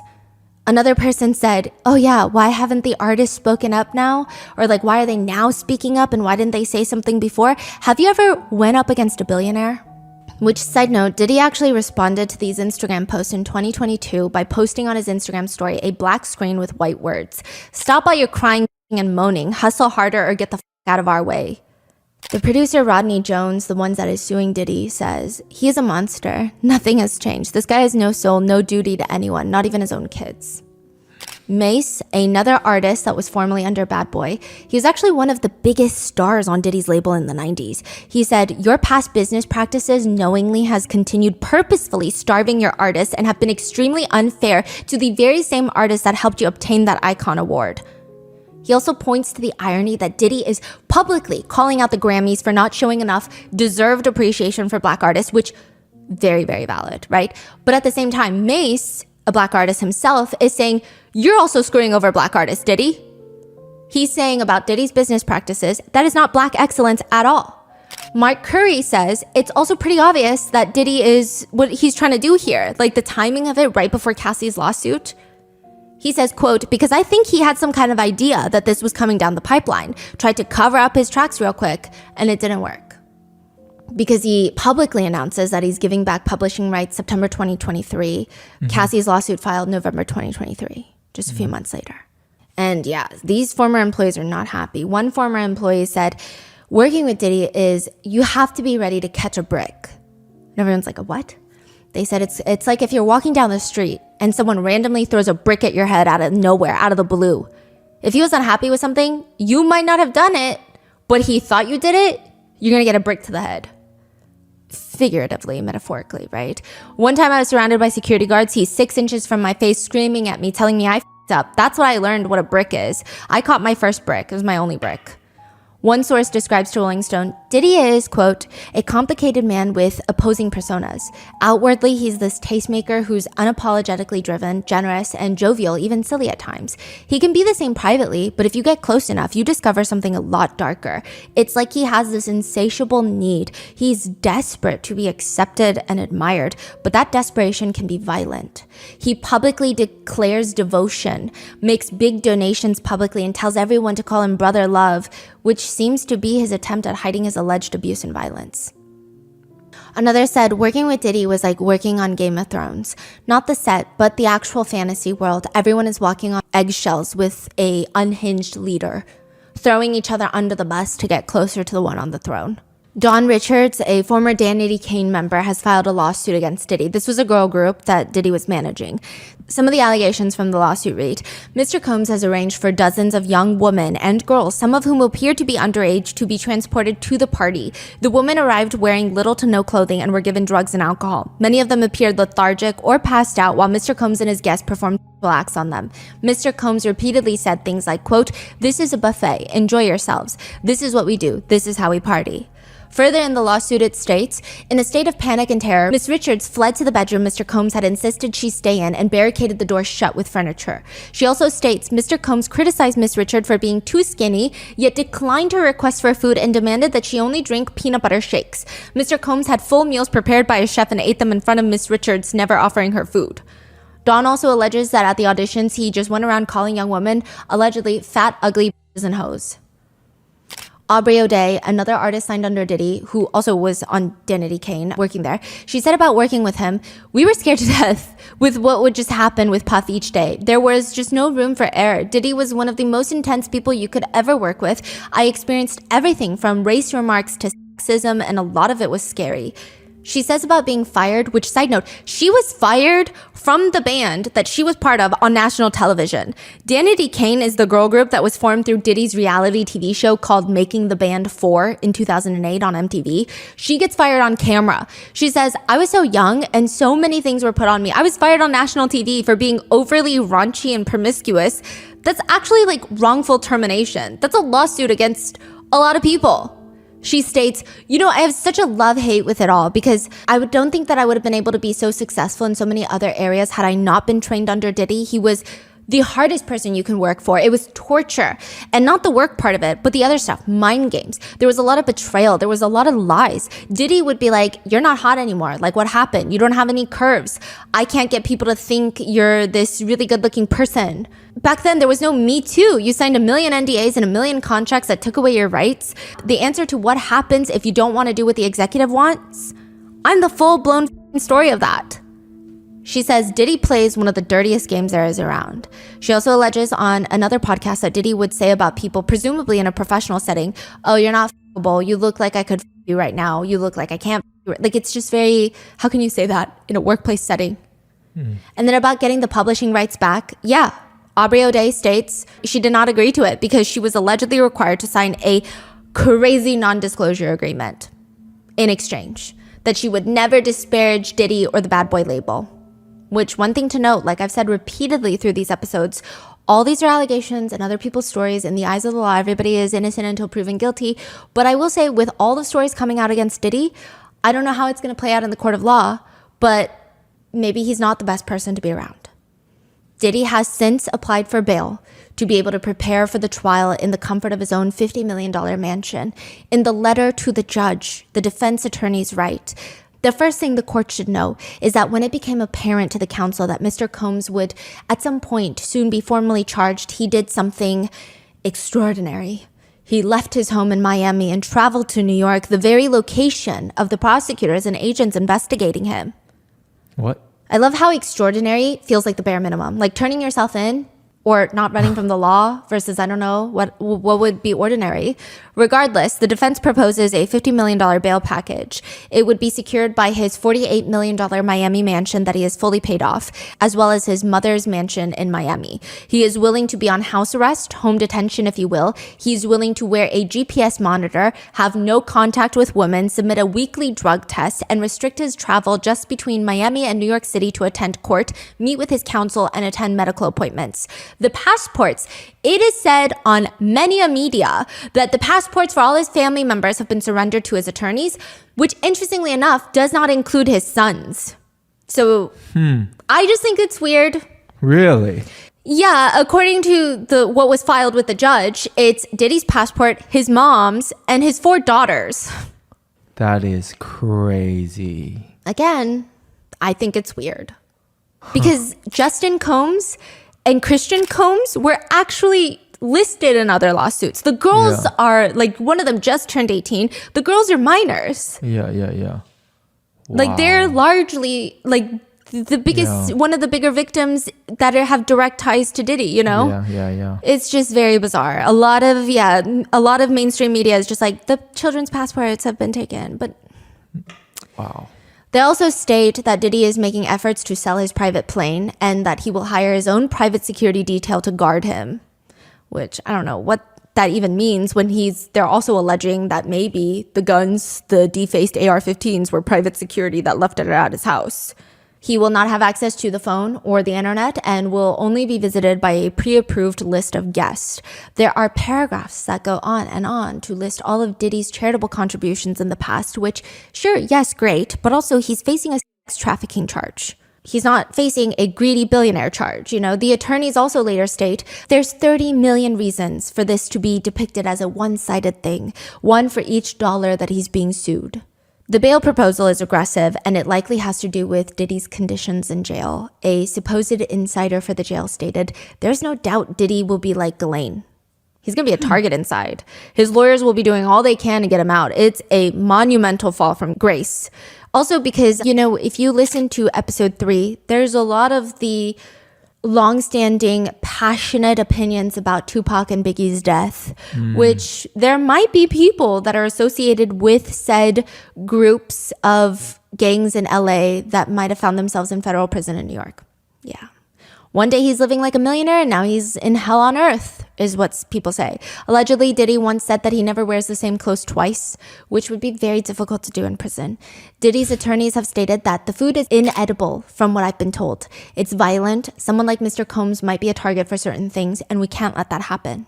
One comment reads, that's not even the worst part. The worst part is, this dude is dealing with all this stuff while suddenly going cold turkey from every upper and downer and pink and purple and white pill and powder you can think of. Not only that, he's suddenly going cold turkey on whatever he smoked and whatever he drank. Can you imagine? Oh my goodness, that's crazy. It's going to be a very sobering moment for him, which many netizens agree that he most likely deserves every ounce of suffering for that hotel beating video alone. We're not saying that he's guilty of all the other allegations. We're just saying, yeah, well, that video told us all we need to know about sympathy or no sympathy of him being in prison. Side note, in a Vogue segment when Diddy was getting ready for the 2023 Met Gala, he said he has one of the most extensive male beauty routines in the world. First, he gets in the sauna for an hour, then he gets into an ice bath, and they have this new ice cupping therapy, and then he takes a sip of De Leon tequila, and then he hits the red carpet, and he's ready to shine and spread love. One inmate says, yeah, no, you're not getting any of that. In fact, there might be mold in food. The food's going to be cold. People are going to try to tamper with your food. There might be mold. The prosecutors don't care. They essentially said womp womp. They state in their letter to the judge that Diddy should not be released on bail. They also reference the Epstein case, R. Kelly's case, Keith Raniere's case, the NXIVM cult leader, as well as Lawrence Ray, the college cult leader that we did 2 episodes on. As reference, they quote, sex trafficking defendants, regardless of the age of their victims, are routinely detained pretrial, especially when they have engaged in repeated obstructive conduct. Additionally, they questioned the fact that Diddy should be able to use his wealth to set up a proposed bail package, because all of this is just because he's a billionaire. Well, was a billionaire. Because if he was Joe from down the block, he would not be able to propose a bail package like this for the trafficking charge. Moreover, they state, simply put, he's a serial abuser and a serial obstructor. They also state that shortly after another lawsuit was filed against him in November of 2023, this is before his arrest, according to prosecutors, Diddy reached out to a victim of alleged SA, to try and ask for her, quote, support and friendship. The prosecutors state, in those calls, he attempts to convince the victim that she willingly engaged in acts constituting sexual abuse. Allegedly, days after Cassie filed her lawsuit, Diddy allegedly called an unnamed victim that he was financially supporting. And that woman texted Diddy back later, allegedly stating that reading Cassie's lawsuit felt, quote, I was reading my own sexual trauma. It makes me sick how 3 solid pages, word for word, is exactly my experiences and my anguish. Wow. But according to prosecutors, Diddy continued to allegedly gaslight the woman, trying to convince her that she remembers incorrectly, and she in fact did want those things to happen, that she essentially consented to it all. The court papers claim that Diddy told the victim, if she continues to be on his side and provide support and friendship, that she doesn't have to worry about anything else, which is a thinly veiled reference to continuing that financial support. Diddy and his attorneys have denied. Diddy's attorneys state that the phone calls were not to intimidate anyone. It was just he was calling potential witnesses to let them know that his attorneys wanted to speak with them. They also state that this behavior was, quote, the furthest thing from witness obstruction I can think of. I don't know if that would ring true for me. Ultimately, the judge has denied the request for bail twice, 2 separate judges. The judge said, "My concern is that this is a crime that happens behind closed doors. I don't know that you can control yourself. There are simply no conditions that would ensure that the defendant's efforts to obstruct and tamper with witnesses will stop. In sum, the defendant's long history of violent conduct makes clear that even the most stringent bail conditions will not suffice to ensure the safety of the community." He will likely have to stay in prison or jail until his trial. And as for the dozens of lawsuits filed against him, it's likely that Diddy will not face those civil lawsuits before his criminal trial is concluded. For example, Bill Cosby, Harvey Weinstein, Danny Masterson, they all filed motions to delay their civil litigation by their accusers while they're being tried in the criminal court system. Which, of course, if he's convicted in the criminal case, that would obviously be very helpful to the plaintiffs. According to one lawyer who repped Cosby victims, he said, "You want a convicted felon sitting at the defense table across from you." But many say, even from behind bars, the man is terrifying. One insider source told media outlets, "He's so powerful, everyone was afraid to cross him. Even though he's behind bars now, he's still powerful. He's incredibly smart, he knows a lot of people, and he's helped a lot of people. So a lot of people owe him, and he knows that. He's capable of a lot, much more than people think even now."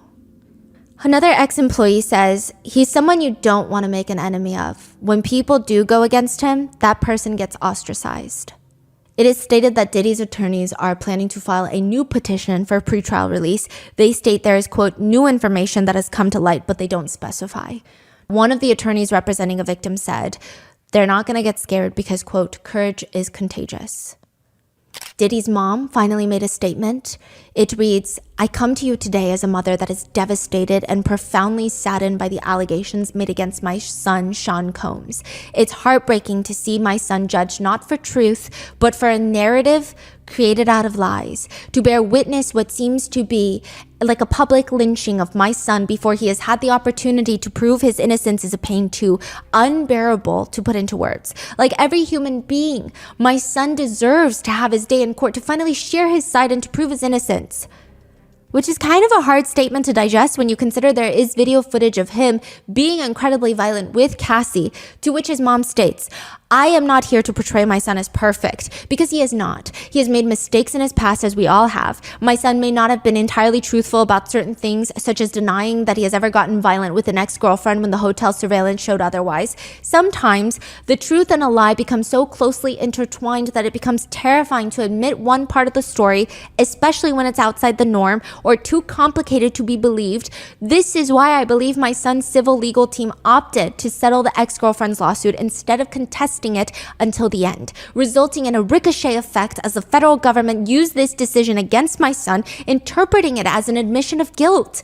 It is important to recognize that none of us, regardless of our status, are immune to fear or mistakes. Not being entirely straightforward about one issue does not mean my son is guilty of the repulsive allegations and the grave charges against him. These lies thrown at him are motivated by those seeking a financial gain and not justice. These individuals saw how quickly my son's civil legal team settled his ex-girlfriend's lawsuit, so they believed that they could receive a quick payday by falsely accusing my son." Say my son one more time. "To make matters worse, the federal government is now using these lies to prosecute my son. The injustice has been unbearable for our family. The worst part of this ordeal is watching my beloved son be stripped of his dignity, not for what he did, but for what people choose to believe about him." She says, "Watching the world make jokes and laugh at my son's life crumbling before our eyes is something I can never forget." Then don't forget it. She continues, "It is truly agonizing to watch the world turn against my son so quickly and easily over lies and misconceptions without ever hearing his side or affording him the opportunity to present his side. I ask his supporters, fans, colleagues, friends, and the public to not judge him before you've had the chance to hear his side. I beg you to think about those who have been wrongfully persecuted and to remember that not everyone who has made mistakes in life deserves to have their entire existence judged by a single action or a few mistakes." This is the worst thing ever. Yeah, I mean, I think it would have sufficed as, "This is a private matter," versus "my son, my son, my son, my poor baby, my son."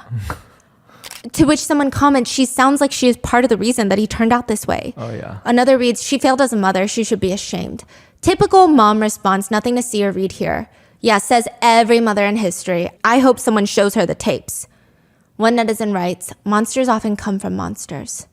Which, side note, while Diddy's mom was on her way to court, someone heckled her outside screaming, Janice, your son is a predator. Your son is a predator and deserves to be locked up. Which I don't know if that's appropriate, but it does seem like it stems from her very public, bizarrely written statement of her son. And this so-called public lynching, I mean, thankfully, I don't think the children were heckled, especially his minor children. The kids have released their first joint statement. I do want to mention, there are a lot of people saying we should not be calling them the children, the kids, right? Because they're pretty old. So Justin is like 30, or they're nearing 30, Justin and Christian, and they have been named in lawsuits. Again, I'm not saying that they've committed anything wrongdoing. I'm just saying we don't know. But as for the girls, there's a lot of sympathy, like I said. They released a joint statement in regards to conspiracy theories and the calling of the reinvestigation into Kim Porter's death. But they also released a secondary joint statement that reads, this past month has devastated our family. Many have judged both him and us based on accusations, conspiracy theories, and false narratives that have spiraled into absurdity on social media. We stand united, supporting you every step of the way. We hold on to the truth, knowing it will prevail and nothing will break the strength of our family. We miss you and love you, Dad. To which a lot of netizens feel sympathy for the kids. They say, as gross as Diddy is, I understand his children defending him. Or, that's still their father, but I definitely wouldn't be speaking to the public at all. Others actually think Diddy is really messed up for allowing his kids to make a statement. Many parents say, as a parent, I would never allow my children to make a public statement because just go through it alone. Don't get your kids involved. They're already going through it. Mm-hmm. You don't need them to make a public statement for media to pick apart, for comments to say, oh, because you want his money. Like, you don't need that. Why did you do that? It only helps Diddy. It doesn't help his kids. Others write, telling the kids not to defend their father when he hasn't been convicted is wild. Their silence would have been just as loud. Corinne, who wrote the book about her alleged time around rappers, the one that said that she was enamored by Diddy and he said that she'll have you on video with fingers in your butt. She says, the problem is not just Diddy and it's not just music or hip hop. The problem is men who have a deep down hatred for women. And side note, when her book came out in 2005, everyone hated it, called her a liar, which again, I'm not verifying the statements made in her book, but with Diddy being arrested, it seems like people are now more open to her credibility, perhaps. She says, I said everything I needed to say 10, 20, 15 years ago, and you guys all call me a crazy liar. You call me crazy, bipolar, a whore, and a bitter bitch. And now everyone's calling me to do interviews. Wendy Williams states, wow. You know how I feel about that? His arrest, it's about time. But now you have to think, how many more times? How many more people? How many more women? It's just horrible. What is really weird is that I have been told by many people, Wendy, you called it, including some people of my own family who have said the same. Aubrey O'Day of Danity Kang has stated that she does not feel vindicated because she was one of the first ones to be vocal about Diddy and her negative experience with him. She says, there's no vindication when you're a victim of someone. Anyone being exposed or any truths being told don't change the reality of what you experienced. She says about the video of Diddy beating Cassie in the hotel, Diddy did not apologize to Cassie. He apologized to the world for seeing what he did.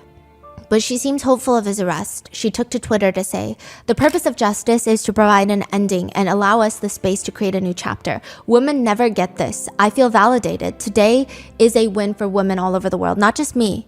Things are finally changing. When it was released that Diddy's homes were getting raided, 50 Cent posted pictures along with the caption, now it's not Diddy do it, it's Diddy done. They don't come like that unless they got a case. Later, when CNN leaked the hotel footage, 50 Cent said, first they denied that it even happened. Then the tape comes out, so that means everything that man says is a lie. When someone watches that, if they have a daughter and they can imagine her being under those circumstances, that shit is crazy. Like, they let him get away with it. 50 Cent said in a podcast that he did not participate in freakoffs. He said, I also didn't go to those parties, so the celebrity culture that you don't hear saying anything is because they participated to a degree. I'm just not with all that freaky shit. Like, all that shit he's doing, I'm just not into that type of stuff. I'm just a little more, maybe you could say basic or normal. Kesha has her hit song TikTok, which there used to be a line that reads, first line, wake up in the morning feeling like P. Diddy. But now she has changed it to say, wake up in the morning feeling like P. Diddy. Wow. I don't think she's re-recorded it to reflect in the streaming platforms, but a few months back, she had a surprise appearance at Coachella where she performed the song with the new lyrics. But there are some bad takes out there. Bow Wow has come out to, the Bow Wow challenge. He said he was on a private jet, but he wasn't on a private jet. Right. He has come out to state, I never thought I would see it like this. It's like a whole, Diddy, it's like a hole in the industry. He was such a gatekeeper for the liquor and the clubs. He was everything hip hop. It just didn't feel right because there was no motion. There were no parties after Diddy's gone. There's a hole? Yeah. Wow. Another rapper, Boozy Badass, said Diddy's in jail for basically doing what every other famous entertainer has done. Flew out for threesomes. He just freakier. So we actually are going to call women sex workers who fly in willingly to be with their partners for sex. If that's the case, if you've been flued out and had sex, you should be labeled as a sex worker. If that's the case, that's 80% of the women reading this. You're a celebrity. You got to fly pussy in. How else are you going to get the pussy but facing, quote, life in prison for doing basically what so many other entertainers have done? Hashtag I disagree. That is crazy. He also continues, I'm starting to feel like this trafficking charge is literally just for flying prison for threesomes. And it's being used as a tool to take down hip hop artists and celebrities. Just think about it. Be careful who you fly in. Netizens have responded to the rapper saying, you're talking like you're on them tapes. So you saw trafficking and said, yeah, that's totally me. Hey, Boozy, shut up sometimes, is another comment. Another comment reads, take your balls out of Diddy's mouth. He's not coming back home. Which a lot of people say they're not surprised considering that he admitted on live stream that he hired workers for his son and cousin nephews when they turned 12 and 13. No. Yeah, he said on Instagram Live, I'm training these boys right. Ask my nephews, ask any of them. When they was 12 and 13, they got head, Yeah, that's how it's supposed to be. Hell yeah. I got my fucking sons. Yeah, I'm fucking right. Yes, a grown woman, super grown, checked his ass out. She's grown. She checked me out too. I know what the she did to them because I'm getting them prepared, man. So he's bragging about allegedly orchestrating essay on his own family members. One of Diddy's alleged victims have also stated she was one of the first to file a lawsuit. She says, this is not about money. It's about making sure that the world sees this man who rose to the level of an icon, but he's actually sick and has left so many victims in the wake of his unpunished, disgusting behavior for years. Another victim who filed a lawsuit but remains anonymous said, I hope the lawsuit will not just hold Sean Combs, but also all of those who acted with him stood silent and actively covered up his behavior. She said that her nightmare is not an isolated incident. Liza Gardner, who named Aaron Hall, the R&B singer, in her lawsuit, her attorney states, it's about damn time. Sometimes justice delayed is not justice denied, so long as justice ultimately arrives. One netizen comment reads, I assume these are just the ones that have enough evidence that a lawyer thinks it can go to trial. The number could be well into the thousands if you consider this span of 3 decades. Also, statute of limitations varies by state. This disgusting case is just getting worse and worse the more you dig. Another comment reads, I don't even think I know 120 people. Another reads, and how many people knew about it for decades and decades. Another comment reads, when you think you're untouchable, God has a way of putting his hands on you. The devil really came back and collected. Diddy is currently facing 15 years to life behind bars if convicted, meaning if he is convicted and somehow given the minimum sentence, he will be 69 at the time of his release. In a segment with Vanity Fair, Diddy states, I'm free as a motherfucker. I live an extravagant life and I make no apologies for it. I'm free as a motherfucker. Ironically, he is wearing a t-shirt that says free on there, which as of recording this video does not hold up to be true. And that is the end of our 4-part Diddy series. There's actually so much more that I haven't included. I feel like when the trials start happening next year, there's going to be more than 4 more parts is what I'm saying. Yeah. And, I think there were a lot of questions of people saying, why wasn't Epstein's case talked about as much? Which I do think Epstein's case is heavily talked about, right? Mm-hmm. But I think one aspect that people are forgetting in this that I see a lot of discourse on is Diddy and his friends are all famous. So there's a lot of discourse and information pertaining to their past because a lot of it is more public versus a lot of these heads of companies, they can get away with a lot of stuff because they're not public figures. And that is also another conversation for another day, because people think that there's a lot of executives in the music industry that either knew about what Diddy was doing, was complicit, let it happen, maybe took part in it. Yeah. But I guess nobody really cares about them, because it's like, do you really care about John in a suit? Right. When you have Ashton Kutcher, you know? So I don't know. What are your thoughts? Let me know and stay safe. I will see you guys in the next one.